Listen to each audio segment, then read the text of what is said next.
Hey guys, what's up everyone? Welcome back to the channel. This is Shivam Dwivedi and you are watching Products अड्डा। दोस्तों आज हमें हमारी class number 37 और salary के है क्लास नंबर 19।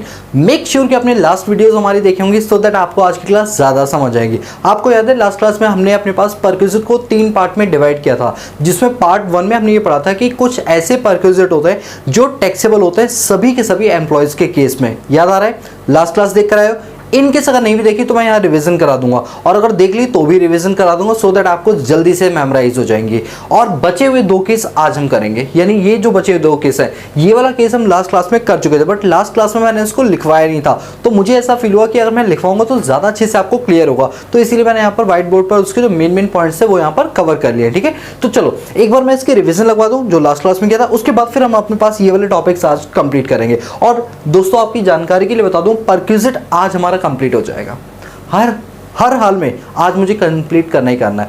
परक्विजिट बहुत लंबे से चलता हुआ आ रहा है, क्योंकि बहुत लेंथी प्रोसेस है ये, मतलब परक्विजिट अपने आप में बहुत ही लेंथी है, बिकॉज टॉपिक्स बहुत ज़्यादा हैं, और क्योंकि मैंने हर एक टॉपिक बहुत डिटेल में कराया तो ऑब्वियस सी बात है number of classes, number of time दोनों के दोनों बहुत ज़्यादा जाने वाले हैं। ठीक है, तो चलिए आप बिना टाइम को वेस्ट किए हुए स्टार्ट करते हैं। तो हमने देखा था लास्ट क्लास में टाइप्स ऑफ परक्विजिट, हमने परक्विजिट को 3 पार्ट में डिवाइड किया था। Taxable perquisite in case of all employees, ये वो वाले परक्विजिट्स हैं जो सभी के सभी एम्प्लॉयज के केस में क्या होते थे, टैक्स होते थे। दूसरा ये है tax free perquisite in case of all employ, अगर वो परक्विजिट टैक्सेबल होते थे तो ये टैक्स फ्री है, मतलब इनमें आपको टैक्स देने की जरूरत नहीं है। और तीसरे वो परक्विजिट है जो टैक्सेबल तो है लेकिन सिर्फ और सिर्फ स्पेसिफाइड केस के एम्प्लॉय में, स्पेसिफाइड एम्प्लॉय के केस में। ठीक है, अभी स्पेसिफाइड एम्प्लॉय क्या होता है सब पढ़ेंगे डिटेल में। ठीक है, तो पहले एक बार मैं आपको रिवीजन करवा दूं। लास्ट क्लास में हमने पढ़ा था वो परक्विजिट जो टैक्सेबल होते हैं सभी के सभी एम्प्लॉयज के केस में, जिसमें पहला था रेंट फ्री अकोमोडेशन। याद होगा, अगर एक एम्प्लॉयर अपने एम्प्लॉय को रहने के लिए घर की सुविधा देता है, फिर चाहे एम्प्लॉयर का अपना घर हो या एम्प्लॉयर ने खुद किराए पर लेकर दिया हो, ये एम्प्लॉय के हाथों में पूरा टैक्स होता है। याद करो, पॉपुलेशन के हिसाब से होता था 7.5%, 10% और 15%। याद आ रहा है? दूसरा पार्ट है कंसेशन इन रेंट। कंसेशन इन रेंट आरएफए का ही एक्सटेंशन पार्ट है, जहां पर अगर एक एम्प्लॉयर अपने एम्प्लॉय को रेंट फ्री अकोमोडेशन दे रहा है और साथ में एम्प्लॉय से कुछ चार्ज कर रहा है एज अ कंसेशन पर, वो उसको रेंट दे रहा है, तो वो आरएफए एट कंसेशनल रेंट कहलाता है। थर्ड पॉइंट है payment by employer in respect of employees obligation. कोई एम्प्लॉय का ऑब्लिगेशन था जो एम्प्लॉय को बियर करना था, एम्प्लॉय को ही पे करना था, बट उसका जो बियरमेंट है वो किसने ले लिया, एम्प्लॉयर ने ले लिया, मतलब उसकी पेमेंट किसने कर दी, एम्प्लॉयर ने कर दी किसी एम्प्लॉय के ऑब्लिगेशन की। तो इट मीन्स ये एम्प्लॉय को बेनिफिट पहुंचा है, तो ये उसके सैलरी हेड के अंदर पूरा आ जाएगा, यानी टैक्सेबल हो जाएगा। और ये सभी एम्प्लॉयज के केस में क्या होगा, टैक्सेबल होगा। ये सारे के सारे सभी एम्प्लॉयज के केस में टैक्सेबल होंगे। Fourth point, amount payable by employer directly और indirectly to effect assurance of the life of employ. यदि एम्प्लॉयर ने एम्प्लॉय के लाइफ के लिए कोई अश्योरेंस करवाई है, कोई इंश्योरेंस वगैरह करवाई है, तो ये एक तरह का एम्प्लॉय को बेनिफिट पहुंचा है, और ये जो बेनिफिट है ये कहीं ना कहीं उसके सैलरी हेड के अंदर कवर अप हो जाएगा, यानी टैक्सेबल हो जाएगा। फिर स्पेसिफाइड सिक्योरिटी और sweat equity share allotted bye the employer. आपको याद है इस वाले कॉन्सेप्ट में हमने ये पढ़ा था कि एक एम्प्लॉयर अपने एम्प्लॉय को मालिकाना हक देता है सो दैट एम्प्लॉय ज्यादा करेज होकर काम करे, ज्यादा मेहनत से काम करे, उसको लगे फील आए कि ये तो उसी की कंपनी है, सो दैट कंपनी ज्यादा प्रॉफिट कमाएगी। और एम्प्लॉय ये सोच के काम करे कि मुझे शेयर मिलेगा कंपनी के, तो सैलरी तो मिलेगी प्लस मुझे शेयर का डिविडेंड भी मिलेगा, उसका ब्याज भी मिलेगा, तो वो ज्यादा मेहनत से काम करेगा। तो कहीं ना कहीं यहाँ पर एम्प्लॉय को या तो फ्री ऑफ कॉस्ट शेयर दिए गए या मार्केट प्राइस से कम पर शेयर दिए गए, तो कहीं ना कहीं एम्प्लॉय को बेनिफिट हो रहा है। यही बेनिफिट जो होता है वो उसकी सैलरी के अंदर ऐड कर दिया जाता है और टैक्सेबल हो जाता है। फिर amount contributed by employer in recognise provident fund, new pension scheme and approved superannuation fund in excess of ₹7,50,000 and interest there on. ये तो अलग अलग चीजें। पहला पॉइंट तो ये, यदि एम्प्लॉयर ने एम्प्लॉय के नाम पर 3 फंड, कौन कौन से, पहला रिकॉग्नाइज प्रोविडेंट फंड, दूसरा अप्रूव्ड सुपरएन्युएशन फंड, तीसरा न्यू पेंशन स्कीम, अगर इन तीनों को मिला के 7.5 लाख रुपए तक लगाए तो कोई दिक्कत नहीं है, बट 7.5 लाख रुपए से अगर ज्यादा कंट्रीब्यूट कर दिया तो वो टैक्सेबल हो जाएगा in the hands of employee. Employee के हाथों में क्या हो जाएगा, वो टैक्सेबल हो जाएगा। ये वाला जो सेक्शन था that is section 17 subsection 2 clause number 7। लेकिन इसके अंदर एक अमेंडमेंट आई थी ईयर 2020 के अंदर। उस अमेंडमेंट में ये बोला गया कि इस 7.5 लाख रुपए के ऊपर का जो कॉन्ट्रीब्यूशन है, उस कॉन्ट्रीब्यूशन पर जो कंप्लीशन हो रहा है, जो ब्याज मिल रहा है, जो इंटरेस्ट मिल रहा है, वो भी टैक्सेबल हो जाएगा एम्प्लॉयज़ के हाथों में। वो कैसे कैलकुलेशन करता है, उसकी पूरी कैलकुलेशन रूल 3B में दी गई थी, और इसका जो सेक्शन था वो था सेक्शन 17 सबसेक्शन 2 क्लॉज 7A, याद आ रहा है, और रूल 3B याद है, लास्ट क्लास में कराया था इसका question.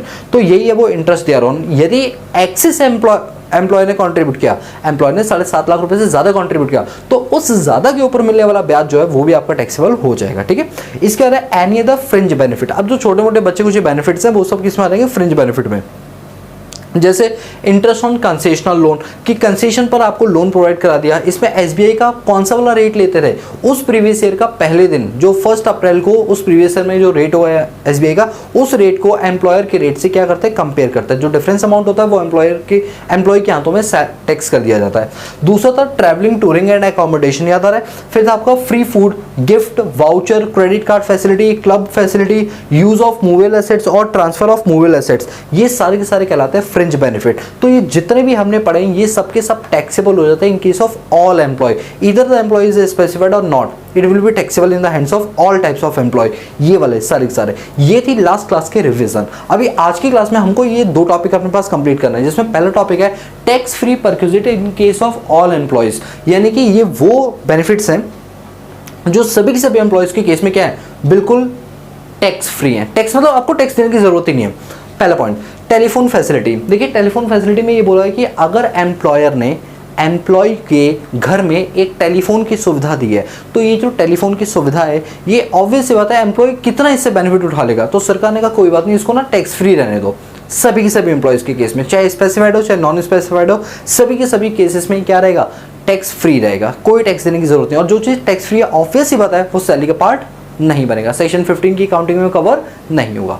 Second point, transport facility. देखिए अगर आपका एम्प्लॉयर जो है वो एक ट्रांसपोर्टर बिजनेस को रन कर रहा है, ट्रांसपोर्टर ऑफ पैसेंजर हो सकता है, ट्रांसपोर्टर ऑफ गुड्स भी हो सकता है, कैरेज वगैरह जिसे बोलते हैं, तो गुड्स का ट्रांसपोर्ट हो या फिर पैसेंजर का ट्रांसपोर्ट हो, यदि ट्रांसपोर्टर ने अपने एम्प्लॉय को फ्री ट्रांसपोर्ट की फैसिलिटी दी है तो वो क्या होगा, टैक्स फ्री होगा। क्यों टैक्स फ्री होगा, बिकॉज उसका ये मेन बिजनेस ही है, तो वो अगर थोड़ा बहुत दे भी देगा अपने एम्प्लॉय को तो कोई दिक्कत वाली बात नहीं, टैक्स फ्री होगा, ठीक है। इसके बाद है प्रिविलेज पास और टिकट्स। देखिए इंडियन रेलवे जो होती है ना, ये अपने एम्प्लॉयज़ को कुछ पास वगैरह दे देती है सो दैट उनको फायदा पहुंच जाता है अपनी जर्नी के अंदर, जो पर्सनल जर्नी वो करते हैं अपनी फैमिली वगैरह के साथ, उसमें उन्हें कुछ कंसेशन मिल जाता है। तो ये बोला गया कि अगर रेलवे के एम्प्लॉय के द्वारा इस टाइप का कोई बेनिफिट अपने एम्प्लॉय को दिया गया है, किस टाइप का, कोई प्रिविलेज पास या कोई प्रिविलेज टिकट दी गई है, तो वो एम्प्लॉय के हाथों में फुल्ली एग्जम्प्ट रहेगा, टैक्स फ्री रहेगा, उस पर कोई टैक्स की कैलकुलेशन कंप्यूट नहीं की जाएगी। Perquisite on outside by government of India. आपको पता है मैंने एम्बेसीज का एग्जाम्पल आपको स्टार्टिंग क्लासेस में ही दिया था कि यदि गवर्नमेंट ऑफ इंडिया अपने कुछ एम्बेसीज होती हैं, कुछ आइसोलेट्स होते हैं, ठीक है, कुछ दूतावास वगैरह होते हैं, इनमें जो इंडिया से बाहर है उसमें अगर हमने इंडियन एम्प्लॉयज़ की पोस्टिंग की है और उन एम्प्लॉयज़ को अगर हमने कोई भी परक्विजिट या अलाउंसेस दिए, ये फुल्ली एग्जम्प्ट होते थे। तो अभी क्योंकि हम परक्विजिट पढ़ रहे हैं तो हम कहेंगे कि येस, यदि गवर्नमेंट ऑफ इंडिया ने अपने किसी एब्रॉड में भेजे हुए एम्प्लॉय को कोई परक्विजिट दिया है, तो चाहे वो स्पेसिफाइड एम्प्लॉय हो चाहे नॉन स्पेसिफाइड एम्प्लॉय हो, ये फुल्ली क्या रहेगा, टैक्स फ्री, मतलब एग्जम्प्ट रहेगा। इसके बाद है आपका employer contribution to staff group insurance scheme. क्या होता है कि कभी कभी एम्प्लॉयर क्या करता है, group behaviour wise, division wise, department wise क्या करता है, अपने एम्प्लॉयज़ का इंश्योरेंस करा देता है। तो उस इंश्योरेंस का जो सुविधा एम्प्लॉय को दिया गया है वो कहीं भी टैक्स नहीं होता, वो बिल्कुल टैक्स फ्री परक्विजिट होता है। इसके बाद है annual premium by employer on personal accidental policy. यदि एक एम्प्लॉयर ने अपने एम्प्लॉय का कोई इंश्योरेंस करवाया है जो उसके पर्सनल इंश्योरेंस से कवर होता है, जो उसके पर्सनल इंश्योरेंस से रिलेटेड है, उसके एक्सीडेंटल पॉलिसी से रिलेटेड है, तो कहीं ना कहीं बेनिफिट एम्प्लॉय ने एम्प्लॉय को दिया, बट सरकार को लगता है कि इस बेनिफिट से एम्प्लॉय को कहीं ना कहीं फायदा पहुंचेगा, उसका जीवन सिक्योर रहेगा, तो इसे टैक्स फ्री बना दो। चलो बहुत ही अच्छी बात है, सरकार ने इसको टैक्स फ्री बना दिया इन केस ऑफ ऑल एम्प्लॉयज।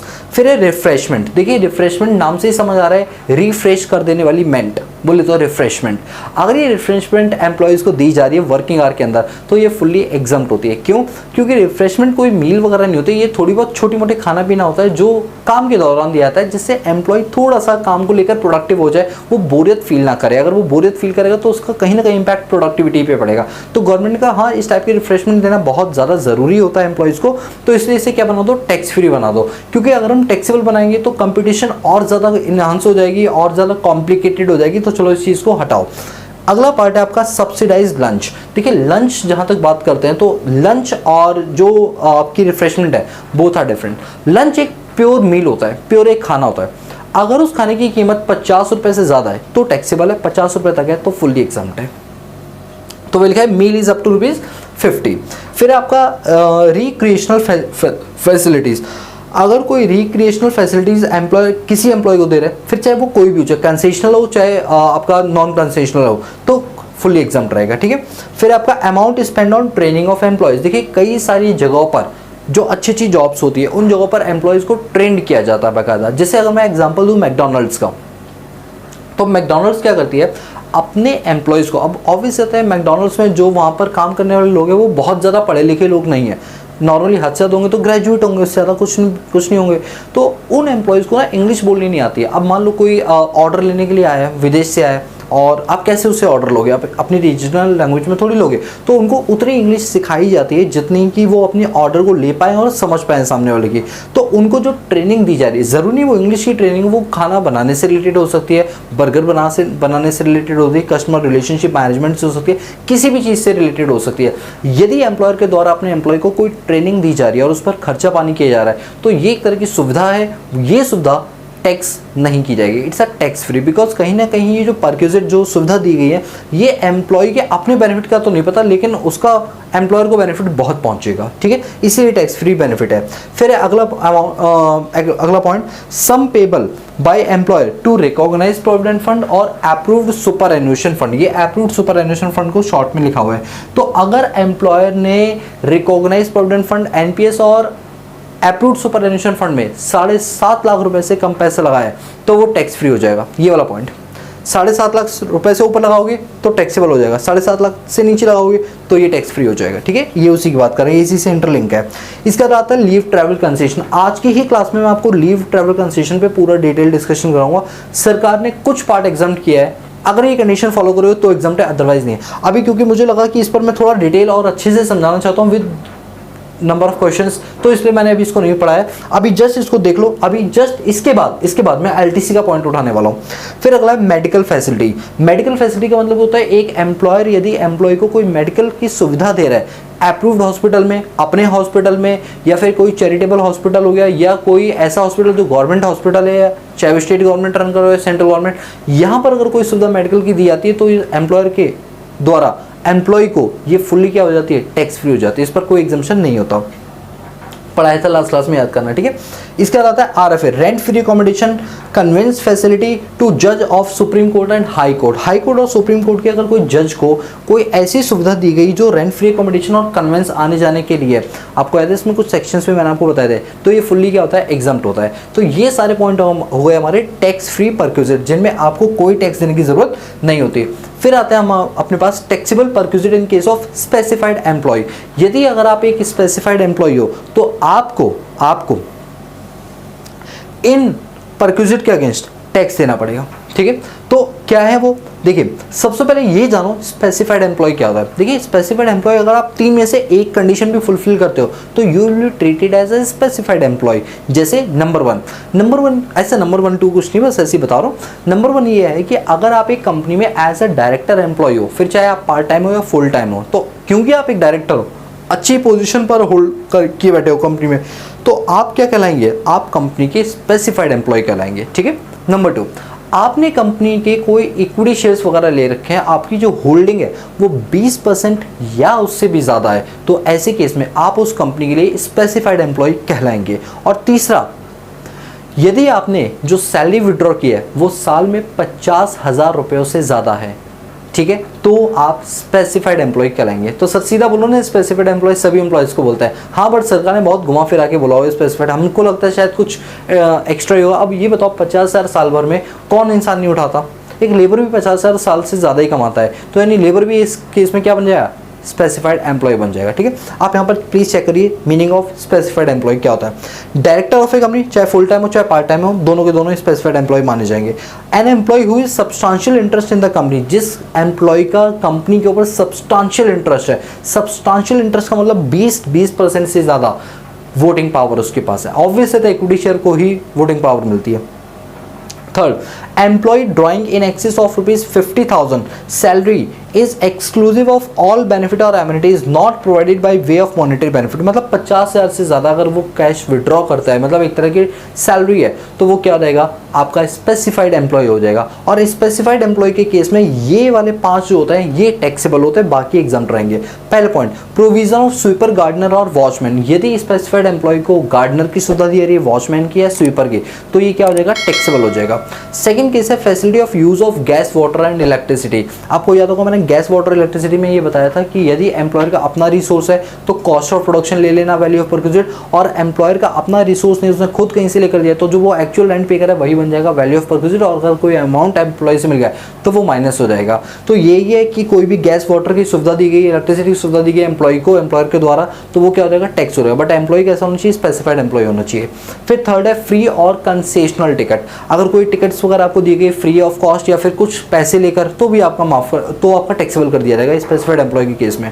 फिर use of motor car. Use of motor car का मतलब क्या होता है कि अगर एम्प्लॉयर ने एम्प्लॉय को कोई मोटर कार दी है वो भी यूज करने के लिए, तो ये क्या रहेगा, आपका टैक्सेबल रहेगा स्पेसिफाइड केस के एम्प्लॉय में। और फ्री और एजुकेशनल फैसिलिटी या फ्री और कंसेशनल एजुकेशन फैसिलिटी, तो अगर कोई एजुकेशन फैसिलिटी दी गई है फ्री ऑफ कॉस्ट या कुछ पैसे लेकर, तो भी आपका क्या रहेगा, टैक्सेबल रहेगा। बस आप कैसे एम्प्लॉय होना चाहिए, कैसे होना चाहिए बताइए, स्पेसिफाइड एम्प्लॉय होनी चाहिए। ठीक है, तो मैं उम्मीद करता हूँ कि ये सारी लिस्ट, क्योंकि ये बहुत ईजी है तो मैं इस पर बहुत ज़्यादा टाइम इन्वेस्ट नहीं करूँ, क्योंकि ऑलरेडी हम इन सब पॉइंट्स को ना एक एक बार बड़ी डिटेल में डिस्कस कर चुके हैं, तो ज़्यादा टाइम यहाँ कंज्यूम नहीं करेंगे। अभी आप इसको नोट कर लो, फिर इसके बाद मैं आपको ना ये कराऊंगा, लीव ट्रैवल कंसेशन, LTC करवाऊंगा। बोलो क्लियर है? Yes sir. तो आप इसको नोट करिए, फिर हम स्टार्ट करेंगे अपने पास लीव ट्रैवल कंसेशन। तो चलिए अब हम बात करेंगे अपने पास लीव ट्रैवल कंसेशन के बारे में। जैसा कि अभी थोड़ी देर पहले मैंने आपको पढ़ाया था कि बहुत सारे ऐसे होते हैं अलाउंसेस, परक्यूजिट्स जो कि टैक्स फ्री होते हैं, उनमें से एक क्या था आपका, लीव ट्रैवल कंसेशन। अभी थोड़ी देर पहले मैंने बोला था उस पर हम डिटेल डिस्कशन करेंगे, तो वो सही समय आ गया और आज ही हम उस पर डिटेल डिस्कशन करेंगे। ठीक है, तो चलिए बात करते हैं लीव ट्रैवल कंसेशन क्या होता है। तो मेरी बात को ध्यान से सुनिए। देखिए, लीव ट्रैवल कंसेशन नाम से समझ आ रहा है, लीव यानी छुट्टियां देना ट्रैवल के लिए, और उस पर देना कुछ concession, is called B leave travel concession. देखिए क्या होता है कि कुछ एम्प्लॉयर अपने एम्प्लॉय को बोलते हैं कि देखो तुम और तुम्हारी फैमिली कहीं अगर आउटिंग पे जाना चाहते हैं तो डेफिनेटली वो जा सकते हैं, और जो भी खर्चा होगा वो एम्प्लॉयर बेयर करेगा। ठीक है, तुम एक काम करना, तुम वहाँ घूमने के लिए जाओ, अपना जो भी रहना, खाना पीना, उठना बैठना, घूमना घामना, जो भी कुछ करना है सब करके आ जाओ, अपनी फैमिली के साथ या अकेले जाना चाहो, जैसे भी हो। ठीक है, और जितना भी खर्चा है तुम एम्प्लॉयर को बता देना, एम्प्लॉयर उसकी रिम्बर्समेंट कर देगा, मतलब उसकी पेमेंट कर देगा, और इसी को बोलते हैं लीव ट्रैवल। क्या बोलते हैं? Leave travel. अब बात ये उठती है कि सेक्शन नंबर 15 जो हमारा सैलरी का है, वो क्या बोलता है कि अगर एम्प्लॉयर से एम्प्लॉय को कुछ भी मिला है तो वो क्या बन जाता है, सैलरी का पार्ट बन जाता है। तो ऐसे में इनकम टैक्स ने बोला कि देखो ऐसा है कि जो छुट्टियों पर एम्प्लॉयर एम्प्लॉय को भेजता है, ऊपर से पैसा दे रहे हैं, वैसे पैसे काटते हो रहे हैं, तो यहाँ तो मिल रहा है पैसे। तो एम्प्लॉयर की लाइफ में ना घूमना बहुत ज़रूरी है, ताकि वो थोड़ा प्रोडक्टिव वे में काम कर पाए। जब वो अपने काम पे फोकस ज़्यादा करेगा तो एम्प्लॉयर को बेनिफिट मिलेगा। तो यदि एम्प्लॉयर से उसको कोई बेनिफिट मिल भी रहा है तो पूरा टैक्स नहीं करना चाहिए। मतलब यदि एम्प्लॉयर ने एम्प्लॉय को कोई लीव ट्रैवल कंसेशन पे किया है तो ये पूरा का पूरा सैलरी का पार्ट नहीं बनना चाहिए, उसमें कुछ पार्ट क्या हो जाना चाहिए, आपका एग्जम्प्ट हो जाना चाहिए। अब वो जो पार्ट आपका एग्जम्प्ट होगा उसके लिए सरकार ने कुछ रूल्स एंड रेगुलेशन बनाए और कहा कुछ पार्ट इसका हम क्या कर देंगे, एग्जम्प्ट। जो एक्सेस वाला पार्ट होगा वो आपका क्या हो जाएगा, टैक्स हो जाएगा। तो आज हम यही सीखेंगे लीव ट्रैवल कंसेशन में कितना पार्ट हमारा एग्जम्प्ट होता है और कितना हमारा टैक्स होता है। शॉर्ट में इसको LTC भी बोलते हैं, लीव ट्रैवल कंसेशन। तो देखिए टॉपिक है हमारा लीव ट्रैवल कंसेशन, और जो इसकी डिडक्शन मिलती है वो डिडक्शन सेक्शन 10 सबसेक्शन 15 में दी जाती है। ठीक है, तो सेक्शन 10 सबसेक्शन 15 आप लोगों के सामने है। यहाँ लिखा है this facility is provided by the employer to its employ for proceeding to any place in India. Bharat में आप कहीं भी अगर घूमते हैं तो उस केस में आपको इसकी क्या मिल जाएगी, डिडक्शन या फिर कह लो एग्जम्पशन मिल जाएगी सेक्शन 10 सबसेक्शन 15 में। सर एक बात बताइए, यदि एम्प्लॉय जो है इंडिया के बाहर कहीं घूमने घामने के लिए गया है और उसे अपने एम्प्लॉयर से उसका रिम्बर्समेंट मिल गया, तो क्या फिर भी सेक्शन 10 सबसेक्शन 15 की एग्जम्पशन उसको मिलेगी? Answer is no. ये एग्जम्पशन सिर्फ और सिर्फ इंडिया में घूमने पर मिलती है। इंडिया के बाहर अगर आप विदेशी यात्रा करेंगे तो ये फुल्ली टैक्सेबल हो जाएगा और आपकी सैलरी में पूरा का पूरा ऐड हो जाएगा। कोई एग्जम्पशन 10-15 की आपको नहीं दी जाएगी। जाएगी। दूसरी चीज़, इसके अंदर आप क्या होता है, या तो आपकी छुट्टियों का आपको पेमेंट मिल जाता है, या फिर आपको ये चीज़ें आफ्टर रिटायरमेंट फ्रॉम सर्विसेज मिलती है, या फिर after termination of his services मिल सकती है। यानी एम्प्लॉय अपनी सर्विसेज के दौरान भी ले सकता है, रिटायरमेंट के बाद भी ले सकता है। तो इस तरीके से ये वो चीज़ें जहाँ पर वो अपने LTC को क्लेम कर सकता है। अब ये हैं उसके इंपॉर्टेंट पॉइंट्स, जो मैं एक एक करके वन बाय वन बहुत डिटेल में पढ़ने, सो दैट हमारी अंडरस्टैंडिंग LTC लेकर ज़्यादा क्लियर हो जाए। पहला पॉइंट बोल रहे हैं दिस एग्जम्पशन, मतलब किसकी बात हो रही है, सेक्शन 10 सबसेक्शन 15 इसकी बात हो रही है। ठीक है, ये वाली जो एग्जम्पशन है वो तभी दी जाएगी जब असेसी जो है या वो जो व्यक्ति है वो अपना टैक्स पुरानी टैक्स रिजिम से दे रहा हो, डिफॉल्ट टैक्स रिजिम यानी न्यू टैक्स रिजिम से ना दे रहा हो। उसको अपनी डिफॉल्ट टैक्स रिजिम को शिफ्टिंग आउट, उसको शिफ्ट होना पड़ेगा कौन से वाले पे, पुराने वाले पे। तो शिफ्टिंग आउट का सेक्शन क्या था, सेक्शन 115 BAC क्लॉज 1A। और वैसे न्यू टैक्स रिजिम का सेक्शन क्या था, सेक्शन 115 BAC। और यहां पर क्या है, शिफ्टिंग आउट का सेक्शन 115 BAC क्लॉज 1A। तो अगर एसएससी डिफॉल्ट टैक्स रिजिम से हटकर वो पुराने टैक्स रिजिम पर जा रहा है तो ही उसको ये डिडक्शन मिलेगी सेक्शन 10-15 की, अदरवाइज नहीं मिलेगी। तो आप अपनी कॉपी पेन में एक सेपरेट जगह पर लिख लेना कि वो कौन कौन सी एग्जम्पशन है जो न्यू टैक्स होल्डर को नहीं दी जाती है। तो उसमें से LTC न्यू टैक्स रिजिम वालों को नहीं दी जाती है, बोले तो डिफॉल्ट टैक्स रिजिम वालों को नहीं दी जाती है। ठीक है, तो वही लिखा हुआ है this exemption that is under section 10 subsection 15 would be available to employee exercising option of shifting out कर दे of the default tax regime, default tax regime से वो shifting out हो जाए as per section 115 BAC clause 1A। ठीक है, second point, ये वाला benefit जो LTC का है वो किस किस को दिया जाएगा। तो देखिए, या तो एम्प्लॉय अपने खर्चों का रिम्बर्समेंट करवा ले, या एम्प्लॉय की फैमिली का कोई मेंबर अगर उसके साथ घूमने गया तो उसका भी उसको क्या मिल जाएगा, डिडक्शन। सर ये फैमिली में कौन कौन आता है, देखिए फैमिली में असेसी की स्पाउस आ जाएगी, असेसी के 2 बच्चे आ जाएंगे, असेसी के पेरेंट्स आ जाएंगे मतलब मदर और फादर आ जाएंगे, और असेसी के भाई बहन आ जाएंगे जो कि उस पर डिपेंड होंगे। ये उसकी फैमिली के मेंबर्स हैं। अगर इन सब के लिए एम्प्लॉयर कुछ रिम्बर्समेंट कर रहा है तो उसके लिए आपको सेक्शन 10 सबसेक्शन 15 में क्या मिल जाएगी, पूरी एग्जम्पशन मिले, पूरी मतलब जो मैं आपको बताऊंगा उतनी एग्जम्पशन उसको मिल जाएगी। तो वही लिखा है this benefit is available to the individual citizen as well as non citizen. देखिए सिटीजन और नॉन सिटीजन का तो कॉन्सेप्ट ही इनकम टैक्स में नहीं है, इनकम टैक्स में तो कॉन्सेप्ट रेजिडेंट और नॉन रेजिडेंट का है। उसमें चाहे इंडिया का सिटीजन हो या ना हो, एग्जम्पशन सबको मिल जाएगी। किस रिस्पेक्ट में, ट्रैवल कंसेशन के रिस्पेक्ट में, उसको अपनी भी मिल जाएगी और अपने साथ साथ अपनी फैमिली की भी मिल जाएगी। अब फैमिली में कौन कौन आ गए, स्पाउस आ गया, चिल्ड्रंस आ गए, ऑफ इंडिविजुअल एंड पेरेंट्स आ गए मतलब मम्मी पापा भाई बहन ऑफ इंडिविजुअल और एनी ऑफ देम होली और mainly dependent of the individual, मतलब उस इंडिविजुअल के ऊपर या तो ये पार्शियल डिपेंडेंट हो या होली डिपेंडेंट हो तो ही एग्जम्पशन मिलेगी। मान लीजिए मम्मी पापा की अपनी खुद की गवर्नमेंट जॉब है और वो डिपेंडेंट नहीं है अपने बच्चे पे, तो इस केस में उनके बच्चों को जो LTC दी जा रही है पेरेंट्स के लिए वो उस पर कोई एग्जम्पशन नहीं दी जाएगी, बिकॉज पेरेंट्स उन पर डिपेंड नहीं है। पेरेंट्स का होली या पार्शियल डिपेंड होना जरूरी है। ठीक है, अब सुनिए, जो बच्चे हैं सर बच्चे 2 ही अच्छे, बिल्कुल सही कहा, हम 2 हमारे 2, यानी यहाँ पर सरकार ने 2 बच्चों के लिए क्या दिया है, LTC की एग्जम्पशन दी है। यदि आप 2 से ज़्यादा लेकर जा रहे हो तो कोई दिक्कत नहीं, आप ले जाओ, बट आपको एग्जम्पशन सिर्फ 2 ही बच्चों पे मिलेगी। ठीक है, कई बार यहाँ पर मेरे कुछ ऑफलाइन सेंटर के स्टूडेंट्स हैं, वो ऐसी मजे में क्वेश्चन मुझसे पूछ लेते हैं, सर मान लो कि पहली बारी में पहले एक बच्चा हुआ और सेकेंड टाइम ट्विंस हो गए। अब जब सेकंड टाइम ट्विंस हो सर हमको तो नहीं पता था ना कि ट्विंस हो जाएंगे, तो क्या ऐसे में सरकार ट्विंस के ऊपर भी एक बच्चा कंसीडर करके उसको 2 बच्चों को एक मान लेगी या दोनों को सेपरेट मान के किसी एक को डिडक्शन दी जाएगी? तो आपकी जानकारी के लिए बता दूं, यहाँ सरकार ने साफ साफ बोला है, मतलब CBDT, जब मैं सरकार बोलूँ ना CBDT समझा करो, central board of direct tax वालों ने यहाँ पर पूरा क्लैरिफाई किया हुआ है कि देखिए अगर फर्स्ट अटेम्प्ट में आपका पहला बच्चा आ रहा है उसकी तो एग्जम्पशन मिल जाएगी, बट सेकेंड अटेम्प्ट में यदि आपके ट्विंस हुए हैं तो ट्विंस में दोनों ही बच्चों को डिडक्शन मिल जाएगी, दोनों के दोनों बच्चों को डिडक्शन मिल जाएगी, तो कोई दिक्कत वाली बात नहीं। मतलब एक तरह से 3 बच्चों को डिडक्शन मिल गई, बट याद रहे सेकंड टाइम ट्विंस होने चाहिए तो ही 3 बच्चे। अगर सेकंड टाइम में एक ही बच्चा हुआ तो फिर पहले वाले का एक और इस वाले का एक, यानी 2 की मिलेगी। बट ट्विंस वाले केस के अंदर आपको 3 की मिलेगी, बट ट्विंस सेकंड टाइम होना चाहिए। सर मान लीजिए ट्विंस अगर फर्स्ट टाइम अटेम्प्ट में ही हो गया, तो देखिए अगर फर्स्ट अटेम्प्ट में आपके ट्विंस हो गया तो 2 बच्चे तो हो गए ना, अब सेकंड अटेम्प्ट में आपका एक बेबी हुआ तो वो बेबी कंसीडर नहीं किया जाए क्योंकि वो बेबी 3 हो जाएंगे। फिर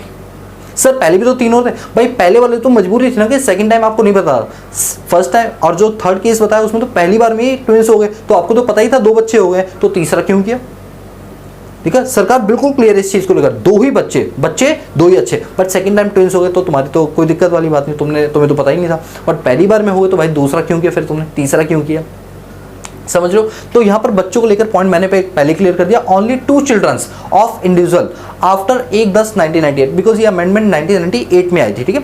तो 1 अक्टूबर 1998 के बाद आपके 2 ही बच्चों पर आपको एग्जाम्पशन मिलेगी, और लिखा है and also in case of multiple birth after 1 child. एक बच्चे के बाद यदि दूसरे अटेम्प्ट में आपके मल्टीपल बर्थ यानी ट्विंस हो गए तो उन दोनों को भी एक कंसिडर कर लिया जाएगा। सर मान लीजिए अब एक और बच्चा था मेरी क्लास में, वो क्या पूछ रहा है, सर मान लो कि फर्स्ट टाइम में एक बच्चा हुआ, सेकंड टाइम में सर 3 हो गए।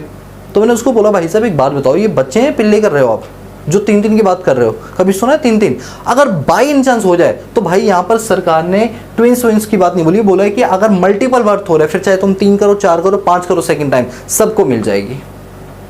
मेरी बात समझ रहे हो, ठीक है। तो ये पॉइंट क्लियर हो गया। चलिए आगे, इसके बाद है अंडर रूल 2B। अच्छा, इसकी एग्जम्पशन को लेकर जो रूल बनाए गए इनकम टैक्स रूल 1962 में, वो बनाए गए 2B के अंदर, ठीक है। तो under rule 2B exemption will be available in respect of 2 journey. एक बात मैं आपको बताऊं, पहले मैं थोड़ा समझा देता हूँ फिर इस पर आऊँगा। यहाँ पर सरकार ने मतलब CBDT ने प्योरली क्लैरिफाई किया हुआ है कि देखिए 1 साल को ना एक ब्लॉक बोलो, ऐसे क्या होंगे आपके 4 साल। 4 सालों में आपको 2 ही बार, 4 सालों में सिर्फ 2 बार आपको एग्जम्पशन मिलेगी, फिर अगले 4 सालों में 2 बार एग्जम्पशन मिलेगी। मतलब कहने का ये है कि अगर एम्प्लॉय हर साल घूमने के लिए जा रहे हैं तो सरकार ने कहा भैया हर साल इसकी एग्जम्पशन नहीं मिलेगी, आप जाओ घूमने कोई बात नहीं, हम तो कह रहे हैं हर दिन जाओ, तुम पूरे साल में एक बार गए मतलब 4 बार गए, तुम्हें एग्जम्पशन सिर्फ 2 ही बार मिलेगी।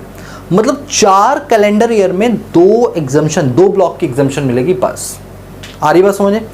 सर अगर मान लीजिए हम 3 बार चले गए तो 2 पर मिलेगी, एक तुम्हारा पूरा सैलरी में ऐड हो जाएगा, उसकी कोई एग्जम्पशन तुमको नहीं दिएगी सेक्शन 1015 में।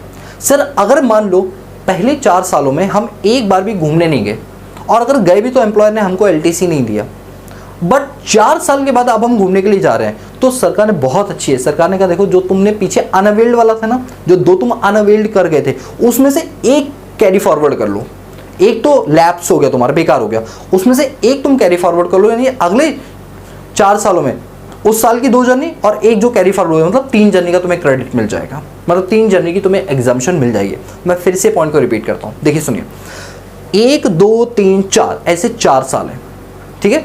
4 सालों के ब्लॉक में 2 बार की जर्नी पर आपको एग्जाम्पशन मिल जाएगा। बट मान लो आपने एक बार भी, पहले 4 सालों में आपने एक बार भी LTC का कंसेशन की एग्जम्पशन नहीं ली 1015 में, तो सरकार उसमें से एक कैरी फॉरवर्ड कर देगी, अगले साल की 2 तुम्हें और मिलेगी, मतलब अगले 4 सालों में 2 मिलेगी और एक पिछले साल की और मिल जाएगी, 3 हो जाएगी। तो कैरी फॉरवर्ड सिर्फ एक का ही होगा। वही लिखा हुआ है under rule 3B exemption will be available in respect of 2 journey. जो एग्जम्पशन मिलेगी वो सिर्फ 2 जर्नी की मिलेगी 4 कैलेंडर ईयर में, ठीक है। Performed in a block of 4 calendar year, 4 calendar year में 2 बार की जर्नी पर आपको एग्जम्पशन मिल जाएगी। Commencing from the calendar year 1986, और ये जो कॉन्सेप्ट है ना 2 कैलेंडर ईयर वाला, वो स्टार्ट होता है 1986 में। Where such assistant is not available during any block of 4 calendar year, one of such unavailed LTC will be carry forward to the next block. ये वो वाली बात बोलिए कि अगर 4 सालों में आपने एक बार भी एग्जाम्पशन नहीं ली है तो उन 2 में से एक आप कैरी फॉरवर्ड कर सकते हो अगले साल, अगले 4 सालों के अंदर, ठीक है। तो ये पॉइंट क्लियर हो गया। चलिए इसके बाद आता है where the journey is perform, मतलब ये जो आपको एग्जम्पशन वाली बात की गई है वो आपको कैसे दी जाएगी और कितने अमाउंट की दी जाएगी। तो देखिए कितने अमाउंट की दी जाएगी, इसके लिए पहले आप ये बताइए कि जो आपने जर्नी की है वो किससे की है, जो ये आपकी यात्रा हो रही है ये यात्रा किस चीज़ पर हो रही है। तो देखिए यहाँ लिखा हुआ है जर्नी यानी यात्रा 1 अक्टूबर 1947 के बाद की होनी चाहिए, उससे पहले वाले के रूल थोड़े अलग हैं, ठीक है। ऑब्वियस सी बात है, हम आज 2024-2025 की बात कर रहे हैं, तो इट मीन्स कि ये रूल बहुत पुराना है, हमें कोई फर्क नहीं पड़ता, इतनी पुरानी काउंटिंग हम वैसे भी नहीं करेंगे, ठीक है। देखिए अगर कोई एम्प्लॉयर अपने एम्प्लॉय को LTC दे रहा है तो पहले ये चेक करो कि एम्प्लॉय कैसे गया है। या तो एम्प्लॉय ने अपनी जर्नी को परफॉर्म किया होगा बाय एयर, या एयर मतलब हवाई जहाज, या उसके अलावा कोई और मोड से गया होगा। यदि वो हवाई जहाज से गया तो उसने जितना खर्चा किया और उसका एम्प्लॉयर से आपको क्या मिल गया, रिम्बर्समेंट, तो उस रिम्बर्समेंट में से आप सिर्फ एग्जम्पशन जो क्लेम कर सकते हो 1015 के अंदर, मतलब माइनस जो करा सकते हो, वो AC क्लास की मतलब इकोनॉमी क्लास की जो टिकट का प्राइस होगा, सिर्फ आपको उतने की एग्जम्पशन मिलेगी 1015 के अंदर। मैं एक एग्जांपल देता हूँ, मैं अपनी फैमिली को लेकर मैं ट्रिप पर गया, गोवा ट्रिप पर, और वहाँ पर मैंने 80,000 रुपये की 2 टिकटें करवाई। एक अपनी और एक अपनी वाइफ की। फॉर एग्जांपल मैंने अपनी और अपनी वाइफ की 2 टिकट करवाई, एक उसकी और एक मेरी। अब हम दोनों गए थे बिजनेस क्लास से, क्योंकि हमें इकॉनमी क्लास नहीं पसंद है। बिजनेस क्लास में आराम से लेटते पढ़ते जाएंगे, क्योंकि लेटे तो कभी है ही नहीं एयरप्लेन में, वो भी 30,000 फीट की ऊंचाई पे। तो हमने कहा भैया बिजनेस क्लास लेंगे, ये मस्ती से जाएंगे, ठीक है। अब 40-40 हज़ार की हमने 2 टिकट ली, हम वापस भी आए तो हमारा खर्चा कितना हुआ, वही सेम अगेन 40-40 हज़ार, मतलब 80,000 एक साइड से, 80,000 दूसरी साइड से। अभी सिर्फ इतना सुनो, 1,60,000 रुपये का हमारा खर्चा हुआ। मैंने एम्प्लॉयर को बताया भैया ये रही टिकट का स्क्रीनशॉट, ये रहा टिकट का हार्ड कॉपी, मैंने उनको एम्प्लॉयर को सौंप दी। एम्प्लॉयर ने मुझे 1,60,000 रुपये रिम्बर्स कर दिए। कितने? 1,60,000 रिम्बर्स कर दिए। अब वैसे देखें तो सेक्शन नंबर 15 के हिसाब से मेरी सैलरी में 1,60,000 जुड़ जाना चाहिए, बट हमको सेक्शन 10-15 में क्या मिलेगी, एग्जम्पशन। अब क्योंकि हमने अपनी जर्नी को एयर से किया है, तो एयर वाले कॉन्सेप्ट में ये बोला गया है कि आप किससे जा रहे हो ये मैटर नहीं करता, आपकी एग्जम्पशन इकॉनमी क्लास का जो फेयर है उसके बराबर ही मिलेगी। हमने चेक किया जिस प्लेन में हम लोग गए थे, उस पैसेंजर प्लेन के अंदर जो इकॉनमी क्लास का फेयर है वो कितना है, तो पता चला इकॉनमी क्लास का फेयर तो मात्र 10,000 है, बिजनेस क्लास का 40,000 है। तो यानी हमें एग्जम्पशन 10,000 की मिलेगी। अब 10,000 की मुझे आने जाने की मिलेगी, यानी 20 होगी, वाइफ की भी 20 मिलेगी, यानी 40। यानी 1,60,000 में से सिर्फ 40,000 माफ होंगे, बाकी 1,20,000 मेरी सैलरी में ऐड हो जाएंगे। तो बोलो बात समझ रही है। इसका मतलब है कि अगर आप बाई एयर जा रहे हो तो आपकी एग्जम्पशन, ये EX करके एग्जांपल नहीं लिखा, एग्जम्पशन लिखा है। एग्जम्पशन कितनी मिलेगी, air economy fare of national carrier by shortest route to the place of destination. आप जिस जगह जा रहे हो वहां का जो शॉर्टेस्ट रूट होगा, उस शॉर्टेस्ट, अब ऐसे नहीं आप पूरे दुनिया घूमते हुए उस रूट पर पहुंच रहे हो, ऐसा नहीं, उस रूट का जो शॉर्टेस्ट रूट होगा, उस रूट से इकोनॉमी क्लास फेयर की क्या टिकट होगी, उतने की आपको एग्जम्पशन मिल जाएगी। ठीक है, बोलो क्लियर है। दूसरी तरफ एनी अदर मोड है। एनी अदर मोड में ये बोला गया है कि आप हो सकता है बाई एयर के अलावा किसी और तरीके से, हो सकता है आप रोड के थ्रू गए, हो सकता है आप ट्रेन के थ्रू गए, हो सकता है आप टेम्पो में बैठ के चले गए, साइकिल पे चले गए, घोड़े पे चले गए, गधे घोड़े, जिस पर भी खच्चर बच्चर पे गए हो, तो वो एनी अदर मोड पे आ जाएगा। एनी अदर मोड में ये देखा जाएगा कि जिस जगह आप गए हो क्या वहाँ पे रेलवे लाइन है, या तो रेलवे लाइन होगी या रेलवे लाइन नहीं होगी। यदि रेलवे लाइन है तो रेलवे के अंदर AC क्लास, जो फर्स्ट AC क्लास की टिकट होती है, उतना तुम्हारा एग्जम्प्ट कर दिया जाएगा। उतना तुम्हारा क्या कर दिया जाएगा, एग्जम्प्ट कर दिया जाएगा। बोलो बात समझ आई, उतना पार्ट तुम्हारा एग्जम्प्ट हो जाएगा। ठीक है, तो ये कहा है रेलवे सर्विसेज इज अवेलेबल। अगर उस वाले रूट पे जहां तुम गए वहां पर अगर रेलवे का ट्रैक बिछा हुआ है, तो रेलवे के अंदर जो AC class, first AC class की जो टिकट होगी, उतना तुम्हारा एग्जम्प्ट हो जाएगा। मैं इसको एक एग्जांपल से समझाऊं, सुनो मेरी बात। मान लो मैं गोवा गया, बट गोवा गया मैं अपनी पर्सनल कार पे, और मैंने मेरे एम्प्लॉयर को बताया कि एम्प्लॉयर मेरे कार में जो पेट्रोल लगा है वो गोवा तक का 50,000 रुपये का लग गया टोल वोल लगा के। एम्प्लॉय ने कहा ओके, एम्प्लॉय ने मुझे 50,000 रुपये दे दिए, तो मेरी सैलरी में ऐड कितना होना चाहिए, 50,000। लेकिन अचानक से मुझे याद आता है सेक्शन 10-15 में तो क्या मिलती है, एग्जम्पशन। अब मैं एग्जम्पशन क्लेम करने के लिए जा रहा हूँ, तो देखो मैं एयर से तो गया नहीं था, मैं तो अपनी पर्सनल कार से गया था। तो अब ये देखा जाएगा कि जिस जगह मैं गया क्या वहाँ पर ट्रेन की सुविधा थी, हाँ बिल्कुल थी। तो जब दिल्ली से हम गोवा जाएंगे तो ऑब्वियस सी बात है वहाँ पर ट्रेन की सुविधा है। तो ये देखा जाएगा कि जो ट्रेन जा रही है वहाँ तक, उस ट्रेन में फर्स्ट AC क्लास की टिकट उस दिन क्या रही होगी, तो वो जो क्लास की टिकट रही होगी AC क्लास की, उतने मेरे 50,000 में से माइनस हो जाएंगे। अगर बच गया तो वो मेरी सैलरी में ऐड होगा, नहीं बचा तो फुल्ली एग्जम्प्ट हो जाएगा। बोलो समझ आएगा। तो रेलवे अगर ट्रैक वहां पर है तो AC first class rail fare by the shortest route of place of destination, जो रेलवे ट्रैक है उसका जो शॉर्टेस्ट रूट होगा उतना पार्ट आपका एग्जम्प्ट हो जाएगा। रेलवे ट्रैक का जो शॉर्टेस्ट रूट होगा और AC फर्स्ट क्लास की जो टिकट होगी वो तुम्हारी एग्जम्प्ट हो जाएगी। दूसरी तरफ है rail services is not available, कि रेलवे की सर्विस वहां पर अवेलेबल नहीं है। तो यदि रेलवे की सर्विसेज अवेलेबल नहीं है वहां पे तो क्या करें, तो ऑब्वियस है बस वगैरह की सर्विस होगी। तो वही लिखा है इसके 2 चीजें, क्या वहां पर रिकॉग्नाइज पब्लिक ट्रांसपोर्ट सिस्टम है, रिकॉग्नाइज प्रोविडेंट बोलो, रिकॉग्नाइज पब्लिक ट्रांसपोर्ट का मतलब है क्या वहां पर कोई buses, local buses, state buses वगैरह चलती हैं। और दूसरा है या तो no recognise public transport system exist, वहां पर कोई एग्जिस्ट नहीं करता पब्लिक ट्रांसपोर्ट व्हीकल, लोग अपने ही वाहनों से आ जा रहे हैं, लेकिन पब्लिक यूटिलिटी के लिए कोई वाहन वहां पर अवेलेबल नहीं है। तो अगर अवेलेबल है, अगर पब्लिक के लिए वाहन अवेलेबल है तो आपका कितना एग्जम्प्ट होगा, फर्स्ट क्लास और deluxe class of fare by shortest route, मतलब जो बस वगैरह की जर्नी है उसमें जो फर्स्ट क्लास या जो डीलक्स क्लास की जो टिकट होगी उतना पार्ट तुम्हारा एग्जम्प्ट हो जाएगा। और यदि वहां पर कोई पब्लिक ट्रांसपोर्ट व्हीकल अवेलेबल नहीं है तो ये देखा जाएगा कि उतनी दूरी तक अगर ट्रेन जाती तो उसके फर्स्ट क्लास AC की क्या टिकट होती, तो उतने आपके एग्जम्पशन में क्लेम हो जाएगा। तो वही लिखा है एसी और first class rail fare by shortest route, कि उतने रूट के लिए अगर ट्रेन हमने बनाई होती और ट्रेन चल रही होती तो फर्स्ट क्लास का फेयर कितना होता, उतना पार्ट हमारी सैलरी से क्या हो जाता, माइनस हो जाता है, यानी एग्जम्प्ट हो जाता है। बोलो क्लियर है? तो इस तरीके से हमको एग्जम्पशन मिलती है। क्या मिलती है? एग्जम्पशन मिलती है। अब इस बात को हम एक एग्जांपल से समझेंगे तो हमें क्लैरिटी और ज़्यादा अच्छी मिल जाएगी। देखिए एग्जांपल, मिस्टर डी हॉलीडे के लिए जा रहे हैं, वो भी कब, 25/12/2023 को, 25/12/2023 को, यानी क्रिसमस वाले दिन ये दिल्ली से जा रहे हैं। अच्छा, दिल्ली को जा रहे हैं, दिल्ली को जा रहे हैं। कौन कौन जा रहे हैं? एक तो वो हस्बैंड खुद ही जा रहे हैं, अपनी वाइफ को ले जा रहे हैं और अपने साथ 3-3 बच्चे को लेकर जा रहे हैं। ठीक है, तो वो लिखा है with his wife and 3 childrens, और चिल्ड्रन में एक तो उसका बच्चा है, अरे बच्चे तो दोनों ही होंगे सर। सुनिए, पहला वाला सन है जो जिसकी एज कितनी है, 5 साल, और सेकंड जो है वो 2 ट्विंस डॉटर्स हैं। 2D का मतलब है 2 डॉटर्स, 2 बेटियां हैं, और दोनों बेटियां, दोनों लक्ष्मियां वो क्या है, ट्विंस हैं। तो मैंने आपको पहले ही बताया था, अब यहाँ पर तीनों बच्चों पर एग्जाम्पशन मिल जाएगी। क्यों? क्योंकि पहले तो फर्स्ट था, सेकंड टाइम आपको नहीं पता था, बट ट्विंस हो गए तो उनको भी एक ही कंसीडर किया जाए, तो दोनों को एग्जाम्पशन मिल जाएगी, तो तीनों बच्चों को एग्जाम्पशन मिल जाएगी। They went by flight economy, वो अपनी कौन सी फ्लाइट से गए, इकोनॉमी क्लास की फ्लाइट से गए। एंड एम्प्लॉयर रिम्बर्स्ड ₹60,000, एम्प्लॉयर ने बदले में कितने रुपए दिए, 60,000 रुपए दिए, जिसमें 45,000 की तो हस्बैंड वाइफ मियाँ बीवी की टिकट हो गई, और 3 बच्चों की टिकट मिला के होगी 15,000, यानी एक बच्चे की टिकट होगी 5,000, तभी तो 3 बच्चे की 15,000 हुई। अब क्योंकि इकोनॉमी क्लास में गए और फैमिली लोग गए, फैमिली के अंदर चिल्ड्रन पे थोड़ा डाउट था कि 3 बच्चे हैं, बट उनको 2 ही कंसीडर किया जाए, तो ये पूरा का पूरा क्या हो जाएगा, एग्जम्प्ट हो जाएगा। और वैसे बोल भी रखा है कि आपको एलटीसी निकालना है, लीव ट्रैवल कंसेशन में एग्जम्पशन वाला पार्ट निकालना है मिस्टर डी के लिए, और ये ज्यूम करो कि शिफ्टिंग आउट मतलब वो पुरानी टैक्स रिजिम से में आ रहा है, न्यू से डिफॉल्ट से वो पुरानी के अंदर आ रहा है। तो अब इसका सोल्यूशन क्या करेंगे, बोलो। सोल्यूशन में लिखेंगे in this case leave travel concession ₹60,000 received from employer is totally exempt,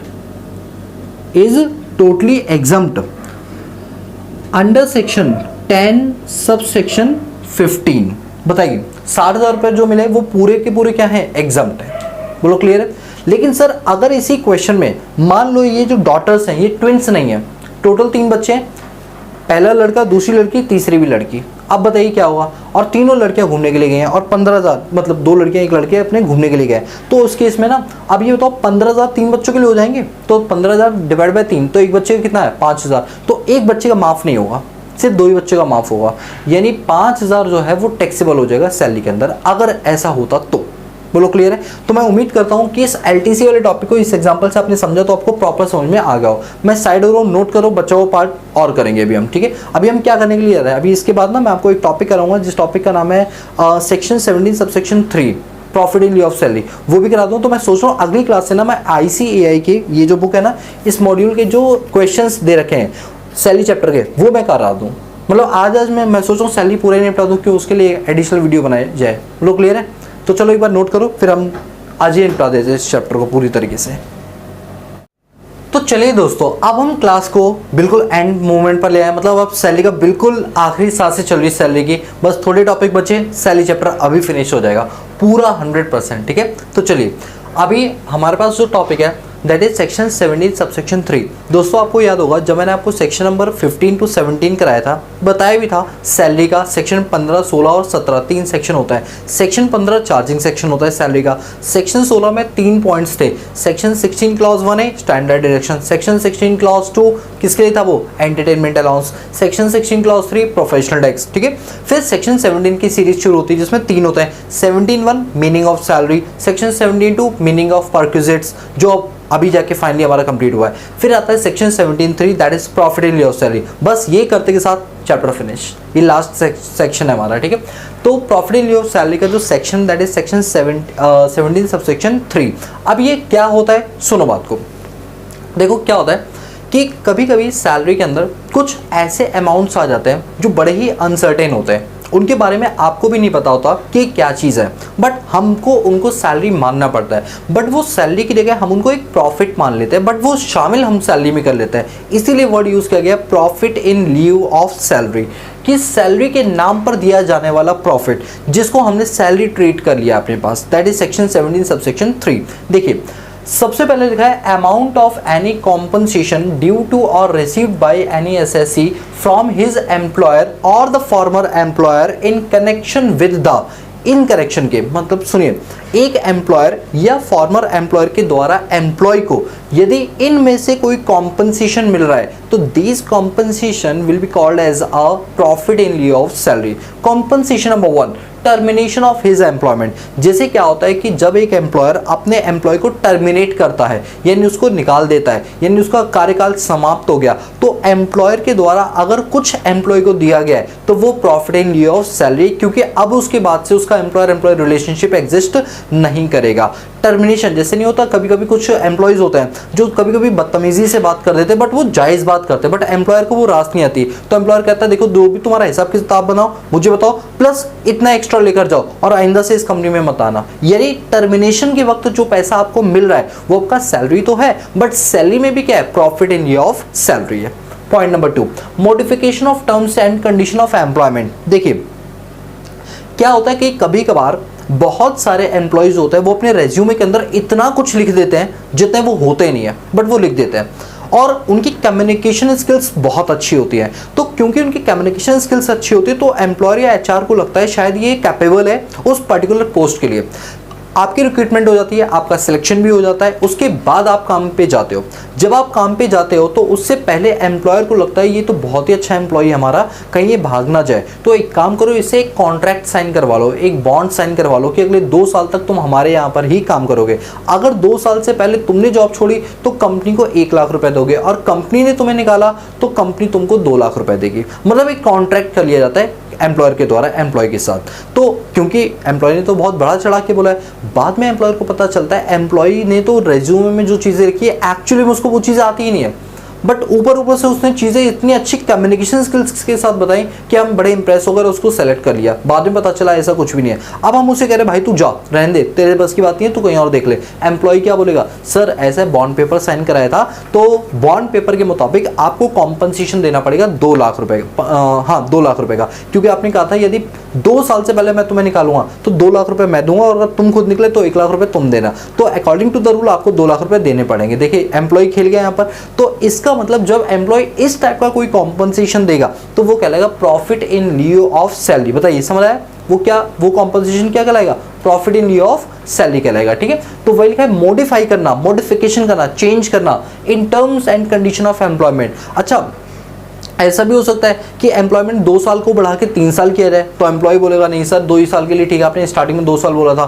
तो एम्प्लॉयर क्या करेगा, हो सकता है आपको कुछ पैसे देकर आपका मुंह बंद करवा दे। तो ऐसे में जो वो पैसा मिला है that is called be a profit in lieu of salary, right. Salary तो है बट सैलरी में भी क्या है, profit in lieu of salary है। Third point, from a provident fund. Provident fund को लेकर हम बहुत कुछ पढ़ चुके हैं, वो भी क्या आपका profit in lieu of salary, क्योंकि प्रोविडेंट फंड क्या है कि स्टैट्यूटरी ऑब्लिगेशन जो एम्प्लॉयर को मीट आउट करनी पड़ती है अपने एम्प्लॉय के लिए। ठीक है, फिर आपका कीमैन इंश्योरेंस पॉलिसी। देखिए कीमैन इंश्योरेंस पॉलिसी क्या होता है, अगर मैं ये बोलूँ कि टाटा ग्रुप, तो दिमाग में क्या आता है, टाटा सन्स या टाटा मोटर्स सुन के रतन टाटा जी याद आते हैं ना। मतलब उनकी इमेज मार्केट में इतनी अच्छी है, लोग आधे से ज़्यादा कंपनी के प्रोडक्ट से खुश नहीं है बल्कि उसके ऑनर से खुश हैं, जिस कारण से वो उनके एक सेंटिमेंट्स जुड़ जाते हैं। अगर आज मैं टाटा नमक लेता हूँ तो मुझे ऐसा फील होता है कि टाटा नमक मुझे एक वैल्यू दे रहा है। कैसे वैल्यू दे रहा है कि जो पैसा मैं टाटा नमक खरीदने में लगा रहा हूँ उससे टाटा ग्रुप के पास जो पैसा आएगा वो पैसा कहीं ना कहीं गरीबों को जाएगा, क्योंकि रतन टाटा जी अपनी इनकम का मैक्सिमम पोर्शन क्या कर देते हैं, डोनेट कर देते हैं। तो कंपनी के सेंटिमेंट्स कम और उसके मालिक से सेंटिमेंट्स लोगों के ज़्यादा जुड़े होते हैं। होता है नहीं होता रियलिटी में, यस बिल्कुल होता है। तो अब क्या होता है कि कल को अगर रतन टाटा जी को कुछ हो जाए, मैं नहीं चाहता ऐसा कभी कुछ हो, बट ऑब्वियस आता है वो एज उनकी चल रही है कि कभी भी उनके साथ कुछ मिसहैपनिंग हो सकती है। कल को कुछ अगर मिसहैपनिंग उनके साथ हो गई तो ऐसे केस में एम्प्लॉय के उस कंपनी के जो स्टॉक मार्केट में शेयर है वो डाउनफॉल में जाएंगे, डेफिनेटली डाउनफॉल में जाएंगे। बिकॉज कई सारे लोग अपना पैसा विड्रॉ कर लें, क्योंकि रतन टाटा जी अपने बहुत से डिसीजन में प्रॉफिट नहीं सेंटिमेंट्स देखते हैं। बहुत से लोग, इवन मैं अपना भी बताऊं तो मैं बहुत इन्फ्लुएंस्ड हूं उनसे, मेरे से कई सारे लोग उनसे इन्फ्लुएंस्ड है। कल को उनके ना रहने पर आप अपनी कंपनी से उस क्या निकालोगे, पैसा विड्रॉ कर लोगे टाटा ग्रुप से। तो ऐसे में टाटा की शेयर डाउनफॉल में जाएंगे उनके ना रहने से। तो इसका मतलब कि रतन टाटा जी जो हैं वो उस कंपनी के की मैन पर्सन है। की मैन मतलब इतने इंपॉर्टेंट पर्सन है कि उनके ना रहने से कंपनी पर एक नेगेटिव इंपैक्ट पड़ेगा और उनके रहने से कंपनी पर एक पॉजिटिव इंपैक्ट पड़ेगा। होता ही नहीं होता? Yes sir. तो ऐसे में कंपनी अपने इन की मैन्स का क्या करवा लेती है, इंश्योरेंस करवा लेती है कि कल को अगर इनके साथ कोई मिस हैपनिंग होती है तो उससे जो प्रॉफिट में डिक्लाइन आया है उसको कॉम्पनसेट कर देगा इंश्योरेंस कंपनी, या जो कंपनीज है जो इंश्योर्ड करवा रही हैं इन चीज़ों को, वो इनको कॉम्पनसेशन दे देगा। तो ऐसे इंश्योरेंस को बोलते हैं कीमैन इंश्योरेंस पॉलिसी। क्या बोलते हैं? Keyman insurance policy. तो ऐसे में एम्प्लॉयर पैसा लगाता है एम्प्लॉय के बिहाफ पे, और मैच्योरिटी के वक्त अगर एम्प्लॉय जिंदा रहा तो ऐसे में उस एम्प्लॉय को भी कुछ पैसा मिलेगा और एम्प्लॉयर को भी मिलेगा। तो जो पैसा एम्प्लॉय को मिला है उस मैच्योरिटी के, कीमैन इंश्योरेंस पॉलिसी की मैच्योरिटी से, वो पैसा एम्प्लॉय के हाथों में सैलरी में टैक्स होगा। बट सैलरी में भी कहाँ हुआ? Profit in lieu of salary में हुआ। सर ये बताइए प्रीमियम कौन भरेगा? देखिए प्रीमियम तो एम्प्लॉयर भरेगा, प्रीमियम एम्प्लॉयर भरेगा, बट मैच्योरिटी पे अगर एम्प्लॉय अलाइव है, जिंदा है, तो मैच्योरिटी पे पैसा एम्प्लॉयर को भी मिलेगा, एम्प्लॉय को भी मिलेगा। तो जो एम्प्लॉय को मिला है ना पैसा, that is profit in lieu of salary. तो ये सारे हमारे टॉपिक्स थे profit in lieu of salary के। और भी अभी second point, any amount or lump sum due to the assessee or received by him from any person before joining of employment or after cessation of employment with that person। देखिए क्या होता है कि कभी कभी रिक्रूटमेंट प्रोसेस इतना fast कर लेते हैं एम्प्लॉयर लोग कि बाद में उनको ऐसा रियलाइज होता है कि हमने गलत रिक्रूटमेंट कर लिया, तो एम्प्लॉयमेंट से पहले ही उनको कंपनसेशन देके एम्प्लॉय को निकालना पड़ता है। मैं इसका एक एग्जांपल देता हूँ। मान लीजिए कि 1 जनवरी को एक एचआर ने अपनी कंपनी में 5 लोगों को हायर करने के लिए एक क्या बनवाया, पूरा सेटअप तैयार किया, सो दैट वहाँ पर इंटरव्यू सेशन कंडक्ट किए जाए। बहुत सारे एम्प्लॉयज़ आए, अलग अलग राउंड्स हुए, बाद में जाके 5 एम्प्लॉय को सेलेक्ट किया गया। उन 5 एम्प्लॉय को बोला गया कि तुम्हारी ज्वाइनिंग 1 महीने बाद है। उनको ऑफर लेटर भी दे दिया गया, उनको अपॉइंटमेंट लेटर भी दे दिया गया 1 महीने बाद का। अब होता ये कि 10 दिन बाद कंपनी को रियलाइज़ होता है कि कंपनी बहुत डाउनफॉल में जा रही है, वो नई हायरिंग करेगा तो इससे कंपनी की कॉस्ट और ज़्यादा बढ़ेगी। तो बेहतर है कि एक ऐसे इंसान को रखो जो 5 काम कर पाए।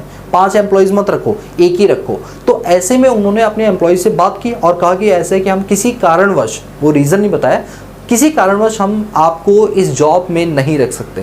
तो एम्प्लॉय क्या बोलेगा कि देखो अभी तुम मेरे मालिक तो हुए नहीं, क्योंकि मैंने अभी ज्वाइन तो किया नहीं, वो तो अगले महीने से है, लेकिन फिर भी तुम मुझे जॉब में आने से पहले ही निकाल रहे हो, तो भाई मेरे मुंह को बंद करने के लिए कुछ कंपनसेशन दो। तो वो कहलाता है before joining of employment. Employment को ज्वाइन करने से पहले अगर आपको आपके फॉर्मर एम्प्लॉयर से कुछ पैसा मिल गया, that is profit in lieu of salary. जबकि देखा है यहाँ पर एम्प्लॉयर एम्प्लॉय का रिलेशनशिप नहीं है, क्योंकि अभी तक आपने ज्वाइनिंग नहीं की, बट क्योंकि ऑफर लेटर मिल चुका है तो थोड़ा सा हम बोल सकते हैं कि yes it's a profit in lieu of salary. ठीक है। इसके बाद है after cessation of his employment with that person. हो सकता है कि आपने उसको कॉम्पनसेशन दिया हो कि उस पर्टिकुलर लाइब्रेरी फर्म में तुम मत जाना, इस बात के मैं तुम्हें पैसे दे रहा हूँ, तो वो एम्प्लॉय के हाथों में टैक्स होगा सैलरी हेड के अंदर, और सैलरी में भी कहाँ होगा, profit in lieu of salary में होगा। तो आई होप कि आपको profit in lieu of salary समझ में आ गया। इसी में एरियर ऑफ सैलरी का भी टॉपिक आता है। वैसे एरियर ऑफ सैलरी क्या होता है अभी हम रिलीफ वाले टॉपिक में पढ़ लेंगे। ठीक है। तो ये टॉपिक क्लियर है आपका? बोलो कोई डाउट? नहीं? पक्का? चले आगे? Yes sir. अब आते हैं अपने पास रिलीफ सेक्शन 89 के अंदर। देखो रिलीफ और रिबेट, अगर आपको पता होगा सेक्शन 87A में रिबेट मिलती थी, रिबेट की ही तरह से रिलीफ है, बट रिबेट इन जनरल मिल जाती थी ग्रॉस टोटल इनकम पे, ये सिर्फ सैलरी पे मिलती है। ये वाली जो रिलीफ है वो किस पर मिलती है, सैलरी पे। तो चलिए मैं आपको बताता हूँ रिलीफ क्यों दी जाती है। देखिए रिलीफ का जो कॉन्सेप्ट है ना वो कुछ इस तरीके से आया कि एक कॉन्सेप्ट पढ़ाऊंगा पहले मैं आपको एरियर ऑफ सैलरी के बारे में, कि एरियर ऑफ सैलरी क्या होती है। देखो क्या हुआ कि मेरे एम्प्लॉयर ने मुझे आज से 5 साल पहले वादा किया कि शिवम मैं तुम्हारी सैलरी को जो है, जो भी तुम्हारी भी करंट सैलरी है उसमें 10,000 रुपये मैं तुम्हें बढ़ा के दूंगा। 5 साल पहले वादा किया था। बाई चांस मैं वो वादा भूल गया कि उन्होंने ऐसा कुछ किया, और इवन मेरा एम्प्लॉयर भी भूल गया था। 5 साल के बाद मुझे याद आता है कि अरे 5 साल पहले तो उन्होंने मुझे वादा किया था कि मैं तुम्हारी सैलरी 10,000 से बढ़ाऊंगा। 10,000 से बढ़ाऊंगा मतलब 1 साल का कितना, 1,20, तो 5 साल का कितना हो गया, 6 लाख। 5 साल का कितना हो गया, 6 लाख। मैंने एम्प्लॉयर को बोला सर आज से 5 साल पहले वादा किया था पक्का बढ़ाओगे, आपने अभी तक नहीं बढ़ाई, तो जो 5 सालों तक आपने नहीं दिया उसका अमाउंट इकट्ठा एक बारी में दे दो, दैट इज ₹6 लाख। यदि मान लो एम्प्लॉयर के द्वारा वो अमाउंट दे दिया गया 6 लाख, तो इसे बोलते हैं एरियर ऑफ सैलरी, यानी बहुत लंबे समय से रुका हुआ पैसा आपको इकट्ठा एक मुश्त मिल जाए, that is called arrear of salary. अब आप मुझे एक बात बताओ कि अगर यही पैसा उन्होंने 10-10 हज़ार करके मेरी सैलरी में बढ़ा के दिया होता तो मेरा जो स्लैब रेट है वो कम होता। मान लो उन दिनों मेरी सैलरी थी 20,000, अगर उसी वक्त ये बढ़ा दी होती उन्होंने तो 20,000 में 10,000 ऐड होता, सैलरी कितनी बनती 30,000, साल की कितनी बनती 3,60,000, तो मेरा स्लैब 5 वाला होता या हो सकता है एग्जम्प्ट रहता, है ना। बट अब ये पैसा मुझे एक मुश्त 6 लाख रुपए इकट्ठा मिला, तो 6 लाख की वजह से मेरा स्लैब 5 से बढ़ के सीधा 20 हो गया, या हो सकता है 20 से बढ़ के वो 30 हो जाए, स्लैब बढ़ गया ना। तो एक तो मेरा पैसा ब्लॉक रहा इतने सालों तक, ऊपर से जब इकट्ठा मिला तो वो स्लैब हाई वाला लग गया, तो मेरा टैक्स ज़्यादा बन गया। तो मैं सरकार को रिक्वेस्ट करूंगा, सीबीडीटी को रिक्वेस्ट करूंगा कि सर यही पैसा अगर टुकड़ों में मुझे मिलता तो मेरा इतना टैक्स नहीं बनता और हो सकता वो टैक्स पूरा माफ़ी हो जाता, रिबेट वगैरह मिलके। लेकिन अभी पैसा इकट्ठा मुझे एक साथ मिला है जिस वजह से मेरा टैक्स स्लैब हाई चला गया, टैक्स स्लैब क्या चला गया मेरा हाई चला गया। तो जो हाई चला गया तो मुझे एक्स्ट्रा टैक्स देना पड़ रहा है, ऊपर से मुझे मेरा पैसा इतना लेट मिला, टैक्स भी ज़्यादा देना पड़ रहा है। तो सरकार ने कहा टेंशन मत लो, जितना तुम्हारा एक्स्ट्रा टैक्स बन रहा है उसका हम तुमको रिबेट दे देंगे, बोले तो रिलीफ दे देंगे सेक्शन 89 के अंदर। बट इसके लिए असेसी को यानी एम्प्लॉय को अप्लाई करना पड़ेगा, पहले फॉर्म 10E को भरना पड़ेगा। अब ये फॉर्म 10E जो होता है वो इनकम टैक्स पोर्टल पे मिल जाता है, तो फॉर्म 10E को फाइल करना पड़ेगा, फिर असेसिंग ऑफिसर को सेटिस्फाई करना पड़ेगा, तब आपको जाके रिलीफ मिलेगी। ऐसे रिलीफ नहीं मिल जाती, आपको फॉर्म 10E को भी फाइल करना पड़ता है। ठीक है, बोलो रिलीफ का कॉन्सेप्ट समझ आया। अभी मैं न्यूमेरिकल से समझाऊंगा, पहले थ्योरी बताओ, थ्योरी आपको क्लियर एक बार पढ़े, चलो आओ इधर। रिलीफ अंडर सेक्शन 89 ये क्या बोलता है, if any person has received arrear of salary और एडवांसेस ऑफ सैलरीज, अगर किसी व्यक्ति को एरियर ऑफ सैलरी, अभी समझ आ गया ना, एरियर ऑफ सैलरी पुराने टाइम से रखा हुआ पैसा आपको इकट्ठा एक मुश्त मिल जाता है किसी रीजन से, from the retrospective effect, back date से आपको पैसा मिल रहा है, एरियर ऑफ सैलरी और advance of salary, and because of this reason his tax liability has increases. इस कारण से जो पीछे का पैसा इकट्ठा एक मुश्त मिल रहा है, क्योंकि एक मुश्त मिल रहा है जिस वजह से उसकी टैक्स लायबिलिटी क्या हो गई है, बढ़ गई है। ही में क्लेम रिलीफ, वो इंसान चाहे तो क्लेम कर सकता है, अपने आप नहीं मिलती, आपको खुद क्लेम करनी पड़ेगी आईटीआर को फाइल करते वक्त, तो वो क्लेम कर सकता है रिलीफ 89 के अंदर bye filing form 10E is mandatory. उसको फॉर्म 10E भरना ही पड़ेगा तभी उसको रिलीफ मिलेगी, अदरवाइज नहीं मिलेगी। मिलनी चाहिए थी बट उसने फॉर्म नहीं भरा, भाई नहीं मिलेगी। मिलनी चाहिए थी, तुमने फॉर्म भी भरा तो मिल जाएगी। आ रही बात समझे। तो अब रिलीफ किन चीजों पर आप क्लेम कर सकते हो, वो रीजन क्या है। पहला reason salary received in arrear, मतलब बैक डेट से आपको सैलरी अब एक मुश्त मिल रही है तो आपको रिलीफ मिलेगा, या एडवांसेस पे आपको रिलीफ मिलेगा। Pre mature withdrawal of provident fund, provident fund का विड्रॉल आपने पहले ही कर लिया, प्री मैच्योर पहले से ही, तो आपको रिलीफ मिल जाएगी। ग्रेचुटी पर आपको रिलीफ मिल जाएगी। कम्यूटेड पेंशन, एक मुश्त पैसा अगर आपको मिला है तो आपको रिलीफ मिल जाएगी। एरियर ऑफ फैमिली पेंशन की, फैमिली पेंशन का एरियर था इकट्ठा एक मुश्त आपको मिला है, उस पर रिलीफ मिल जाएगी। कोई कॉम्पनसेशन है, टर्मिनेशन ऑफ एम्प्लॉयमेंट जिसको रिट्रेंचमेंट कंपनसेशन और VRS बोलते हैं, उसके ऊपर आपको क्या मिलेगी, रिलीफ मिल जाएगी। तो चलिए अब इन सभी पॉइंट्स के बाद एक क्वेश्चन करते हैं सो दैट रिलीफ का पॉइंट हमको ज्यादा अच्छे से क्लियर होगा। ठीक है, तो एक काम कर लो, क्वेश्चन आपके डिस्प्ले में लेकर आता हूं, आप इसको नोट कर लेना, उसके बाद हम शुरू करें। ठीक है, तो क्वेश्चन आप सभी लोग की स्क्रीन के ऊपर ये रहा। आप क्वेश्चन देखिए, मैं अपनी मोबाइल स्क्रीन पे देखूं क्वेश्चन। देखिए क्वेश्चन में लिखा हुआ है कि मिस्टर एक्स जो है वो एम्प्लॉय है PSU के, PSU मतलब पब्लिक सेक्टर अंडरटेकिंग के वो एम्प्लॉय हैं। ठीक है, और उन्होंने अपनी कुछ पर्टिकुलर और फॉलोइंग पर्टिकुलर्स उन्होंने पिछले साल 31/3/2024 के उन्होंने अपने पर्टिकुलर्स दिए हैं। उन्होंने कहा कि उनकी जो सैलरी है उस साल की, मतलब 31/3/2024, क्या मैं ऐसा बोल लूँ, प्रीवियस ईयर 23-24 बोल लूँ, जो हमारा करंट ईयर है वो क्या हमारा प्रीवियस ईयर 23-24, उसमें उनकी जो सैलरी है वो है 17 लाख रुपए। कितने रुपए, 17 लाख रुपए। इसके बाद लिखा हुआ है arrear of salary in the previous year 22-23 received during the year. अच्छा 22-23 का तुम्हारा कोई एरियर था जो तुम्हें अब 23-24 में जाके मिला है, कितने रुपए, 5 लाख रुपए। पिछले साल का पैसा तुम्हें अब इस साल जाके 5 लाख रुपए मिल रहा है। उस टाइम पिछले साल तुम्हारी जो सैलरी थी वो थी तुम्हारी 12 लाख रुपए। 22-23 में तुम्हारी सैलरी कितनी थी, 12 लाख रुपए। इसके लिखा हुआ है you are required by assessee to compute relief under section 89। आपको क्या निकालना है, रिलीफ निकालना है 89 का of the income tax act 1961 in terms tax payable for the previous year 23-24। आपको रिलीफ निकाल के दिखाना है 23-24 के लिए, और आपका पिछले साल का टैक्स रेट आपको दे रखा है। पिछले साल का जो आपका टैक्स रेट था वो था पहले 2.5 लाख पे 5%, फिर नेक्स्ट 2.5 लाख पे 10%, फिर नेक्स्ट 10 लाख पे 15%, 2.5 लाख पे 15%, फिर इस तरीके से ये स्लैब दे रखा है। मतलब जो पिछले साल वाला स्लैब है वो आपको दे रखा है। बोलो क्लियर है? ये सर हमें बिल्कुल क्लियर है।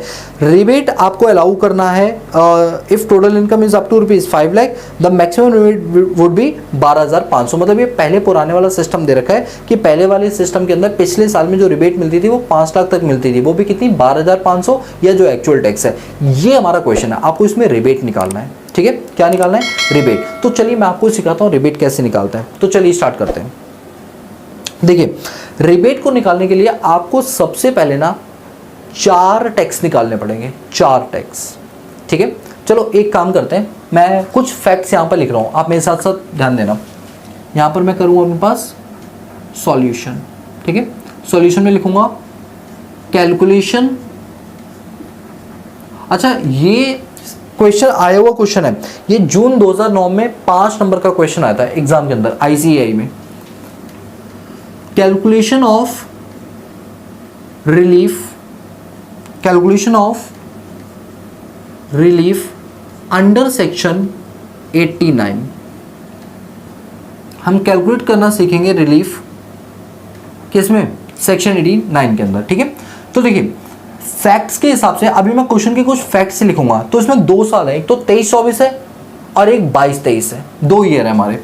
तो एक तो हमारा ईयर है, क्या ईयर है हमारा 22-23, और एक हमारा ईयर है 23-24। जो 23-24 है ये हमारा प्रीवियस ईयर है, जिस साल की हम बात कर रहे हैं। तो 22-23 यानी पिछले साल जो हमारी सैलरी थी वो सैलरी इनकम हमको दे रखी है कितने रुपए? This is ₹12 lakh. कितनी है बताओ? 12 लाख है। और पिछले साल का कोई एरियर था जो हमें इस साल मिला है, यानी यहां पर कोई एरियर था, एरियर ऑफ सैलरी। कितने रुपए? 5 लाख रुपए, जो हमको कब रिसीव हो रहा है? हमको अगले साल रिसीव हो रहा है। हमको बताइए कब रिसीव हो रहा है? अगले साल रिसीव हो रहा है। ठीक है, अब अगले साल मतलब जो हमारा प्रीवियस ईयर है उस साल जो हमारी सैलरी है वो हमको दे रखी है कितने रुपए? दिस इज ₹17 लाख, 17 लाख, और 17 लाख दे रखी है, बस ये आपको बोला गया है। ठीक है, और ये जो एरियर ऑफ सैलरी है ये हमको रिसीव्ड हुई है इस साल, रिसीव्ड इन प्रीवियस ईयर 23-24 में हमको रिसीव हुई है। आपको रिबेट निकाल कर दिखाना है। चलो भाई ठीक है, ये जो क्वेश्चन दे रखा है, अब सबसे पहला काम हम एक करेंगे, वो क्या कि हम टैक्स निकालेंगे इसके हिसाब से। हम टैक्स निकालेंगे पहले इसके हिसाब से, फिर टैक्स निकालेंगे उसके हिसाब से, और 4 बार निकालना पड़ेगा। सर कैसे? मैं आपको समझाता हूँ, रुकिए। सबसे पहले आप क्या करेंगे, अपने पास आप निकालिए टैक्स ऑन प्रीवियस ईयर 22-23, और वो भी without arrear of salary, without arrear of salary. ठीक है, चलो अच्छा अब एक बात बताओ कि विदाउट एरियर ऑफ सैलरी मेरी सैलरी कितनी थी? सर ये थी 12 लाख रुपए। बताइए ये सैलरी कितनी थी? ये सैलरी थी हमारी 12 लाख रुपए। तो हमारी सैलरी इनकम कितनी बनी? 12 लाख। सैलरी इनकम कितनी बनी? 12 लाख। अच्छा, ये वाली सैलरी को मैं एज्यूम कर रहा हूँ नेट सैलरी, ये ग्रॉस सैलरी नहीं जिसमें आप 50,000 माइनस करेंगे। अभी मैं क्या मान के चल रहा हूँ, ये हमारी क्या है? नेट सैलरी है। आ रही बात समझ? ठीक है, अब ये जो नेट सैलरी 12 लाख रुपए है, इसमें बिना एरियर जोड़े अगर मैं टैक्स निकालूं तो कितना टैक्स बनेगा? और स्लैब आपको दे रखा है, स्लैब आपको 22-23 का दे रखा है। अगर आप क्वेश्चन देखेंगे तो 22-23 का स्लैब आपको दे रखा है कितना? पहले 2.5 लाख पे निल है, फिर नेक्स्ट 2.5 लाख पे 5% है, फिर अगले 2.5 लाख पे 10% है। इस तरीके से आपको स्लैब दे रखा है। आपको ये ऐसा नहीं लग रहा है ये डिफॉल्ट टैक्स रिजिम वाला स्लैब है ना?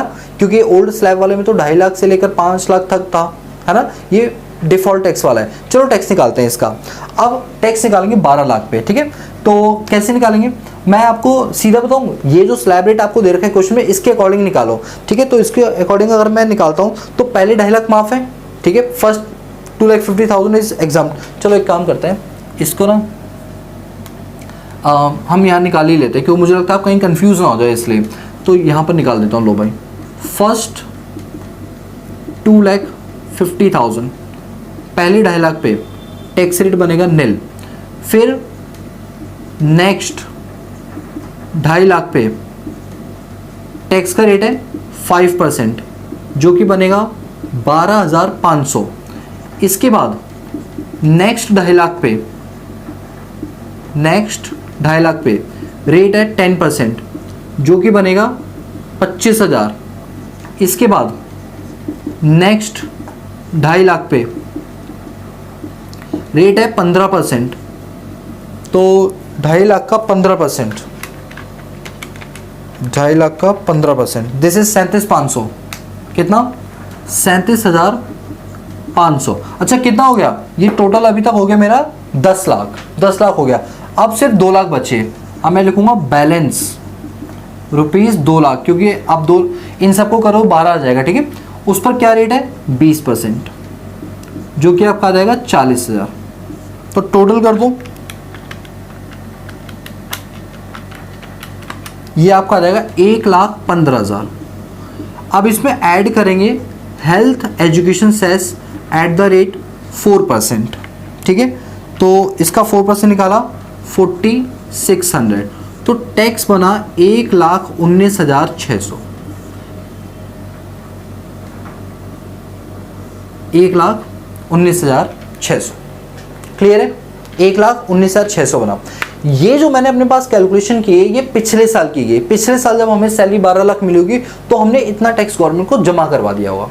अब एक बात सोचो, अगर ये एरियर सैलरी जो पिछले साल की थी अगर ये उसी साल मिल जाती, उसी साल मतलब 22-23 में मिल जाती, तो टैक्स कितना होता? 17 लाख पे निकलता।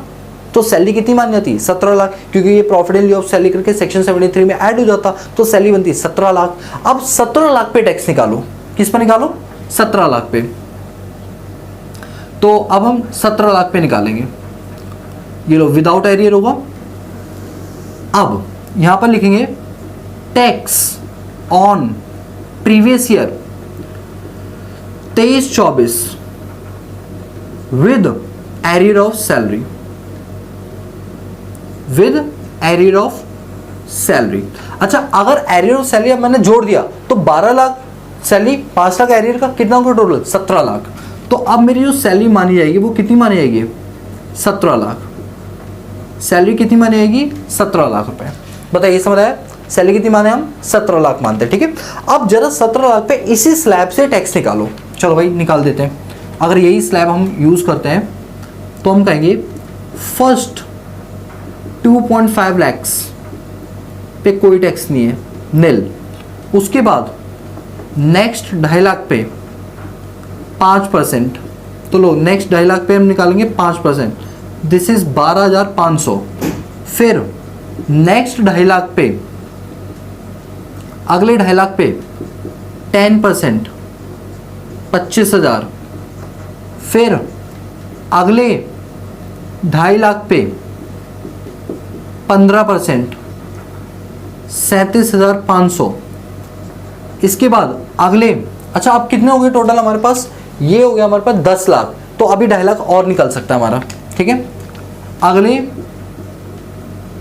2.5 लाख पे 20%, ये आपका आ जाएगा 50,000। अब बताओ बैलेंस कितना बचा? तो ये देखें तो ये हमारा हो गया 10 लाख, ये आ गया 12,50,000। अभी और हो जाएगा, अभी और हो जाएगा।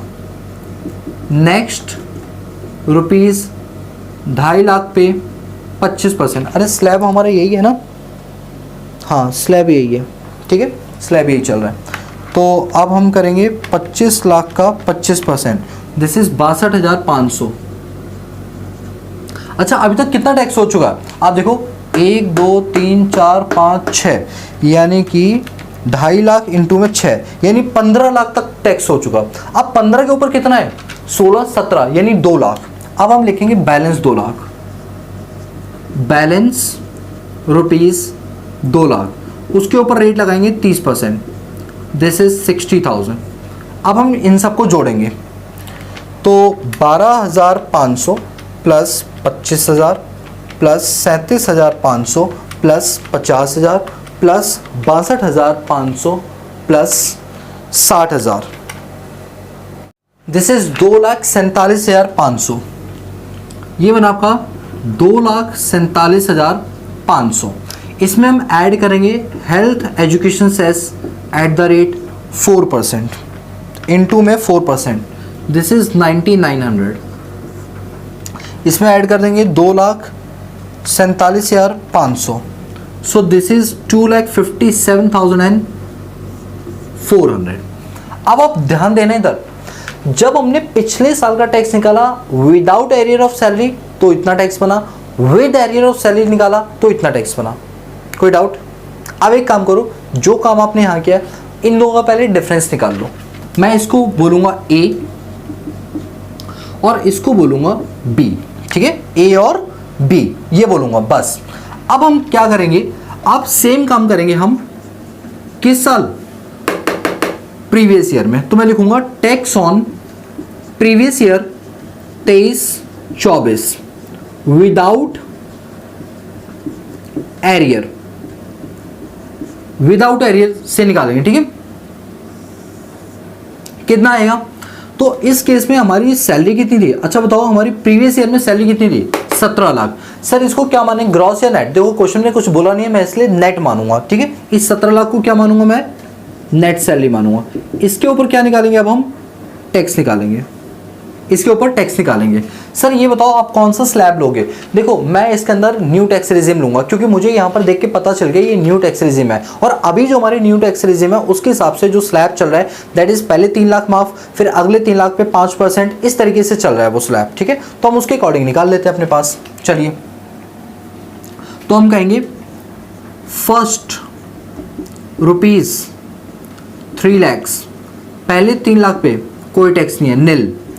इसके बाद नेक्स्ट 3 लाख के ऊपर टैक्स रेट है 5%, टैक्स बना 15,000।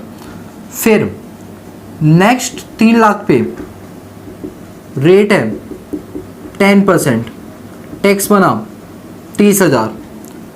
फिर नेक्स्ट 3 लाख पे टैक्स रेट है 15%, ये बना आपका 45,000। कितना हो गया ये? 3 चौक 12, अभी तो 12 हुए। फिर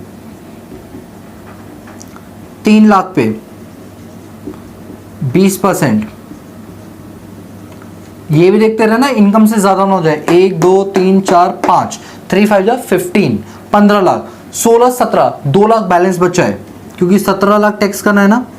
तो बैलेंस 2 लाख के ऊपर रेट लगेगा 25%, दैट इज 50,000।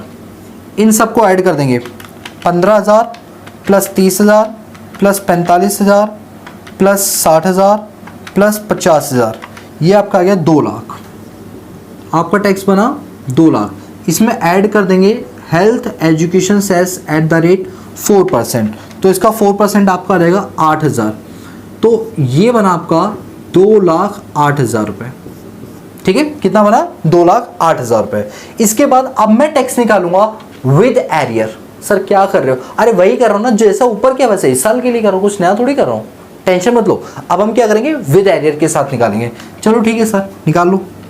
जहाँ इतना कर लिया वहाँ थोड़ा और सही, वही तो बात है भाई। टैक्स ऑन प्रीवियस ईयर 24-25, ठीक है? अरे 23-24 सॉरी,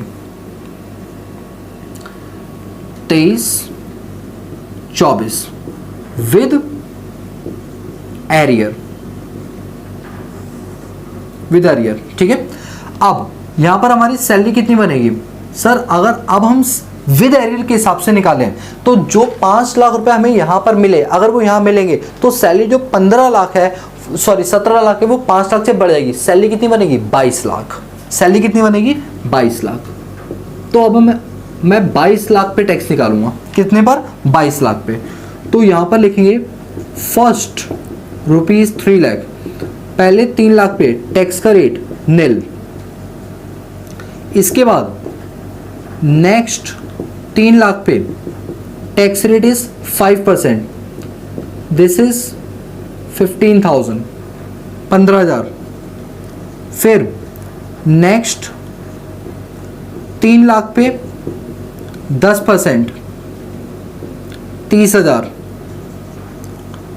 नेक्स्ट 3 लाख पे 15%, 45,000। नेक्स्ट 3 लाख पे 20%, 60,000। नेक्स्ट 3 लाख पे 25%, 75,000।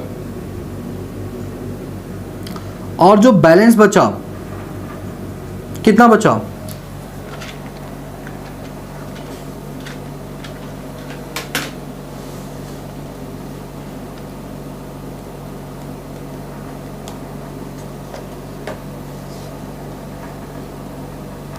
अच्छा, न्यू टैक्स में तो वैसे भी 20 के बाद 30 आता है सीधा।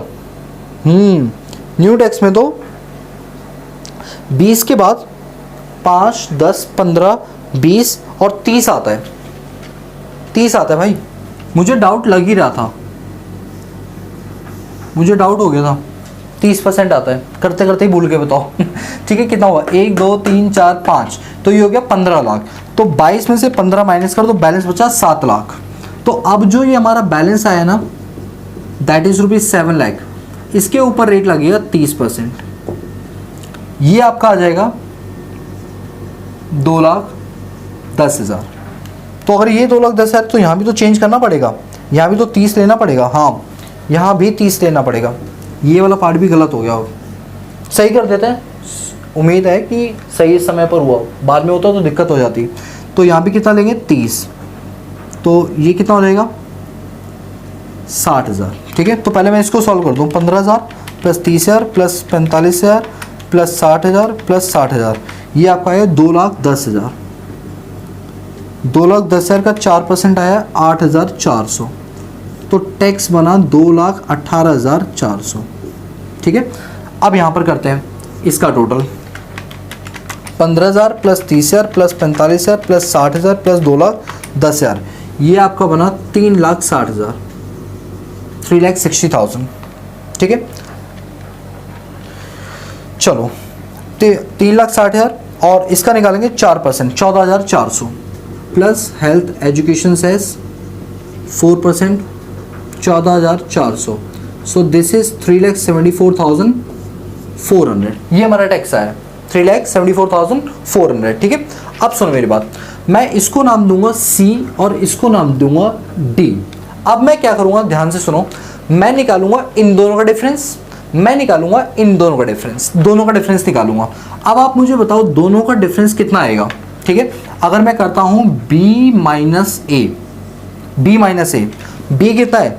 2,57,400 माइनस 1,19,600। सो दिस इज ₹1,37,800 का हमारा क्या आ गया? डिफरेंस आ गया। इसके बाद अब मैं यहाँ भी डिफरेंस निकालूंगा।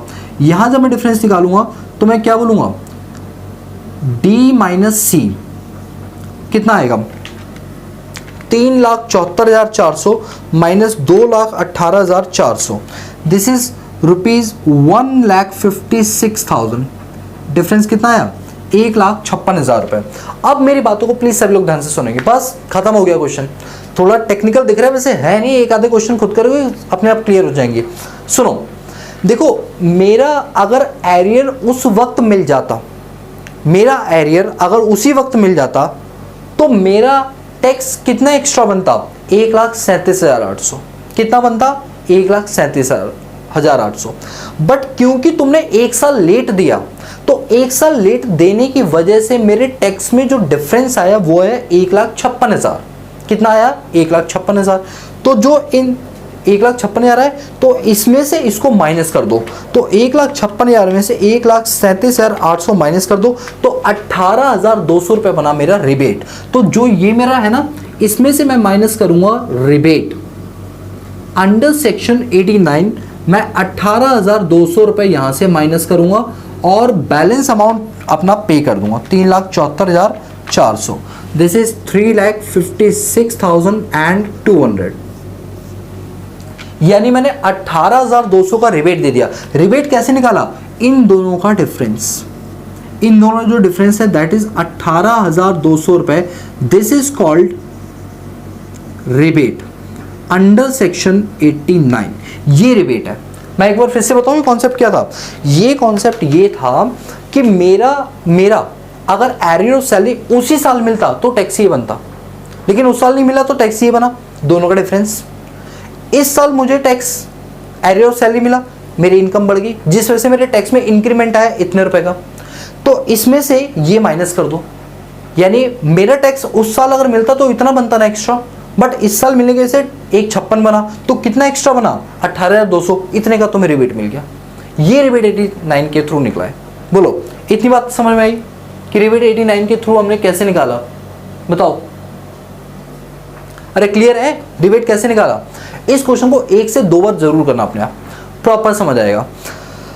हो, यहां पर हम थैंकफुली बोल सकते हैं yes we have completed 100% salary chapter. और जो हमने सैलरी चैप्टर अपने पास कंप्लीट किया है दोस्तों, वो पूरे के पूरे इस बुक को फॉलो करते हुए किया। ये ICAI का मॉड्यूल है जिसको हमने पूरा फॉलो किया है अपने पास, कहीं कोई दिक्कत नहीं आने दी है।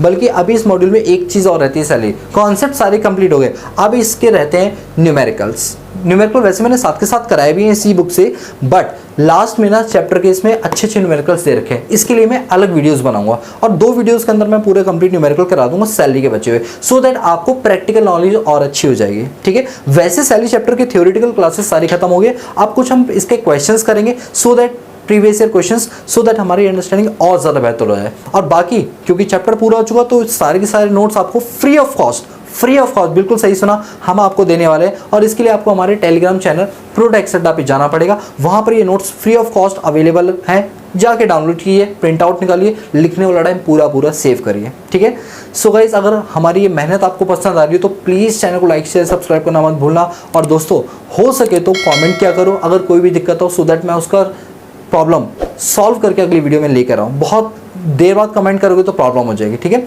So guys that's all about this video lecture series. So guys if you like the video give a big thumbs up and subscribe the channel and press the bell icon so that you notify all the time when I post new video on this YouTube channel। बाकी मिलता है next class में, तब तक के लिए peace out.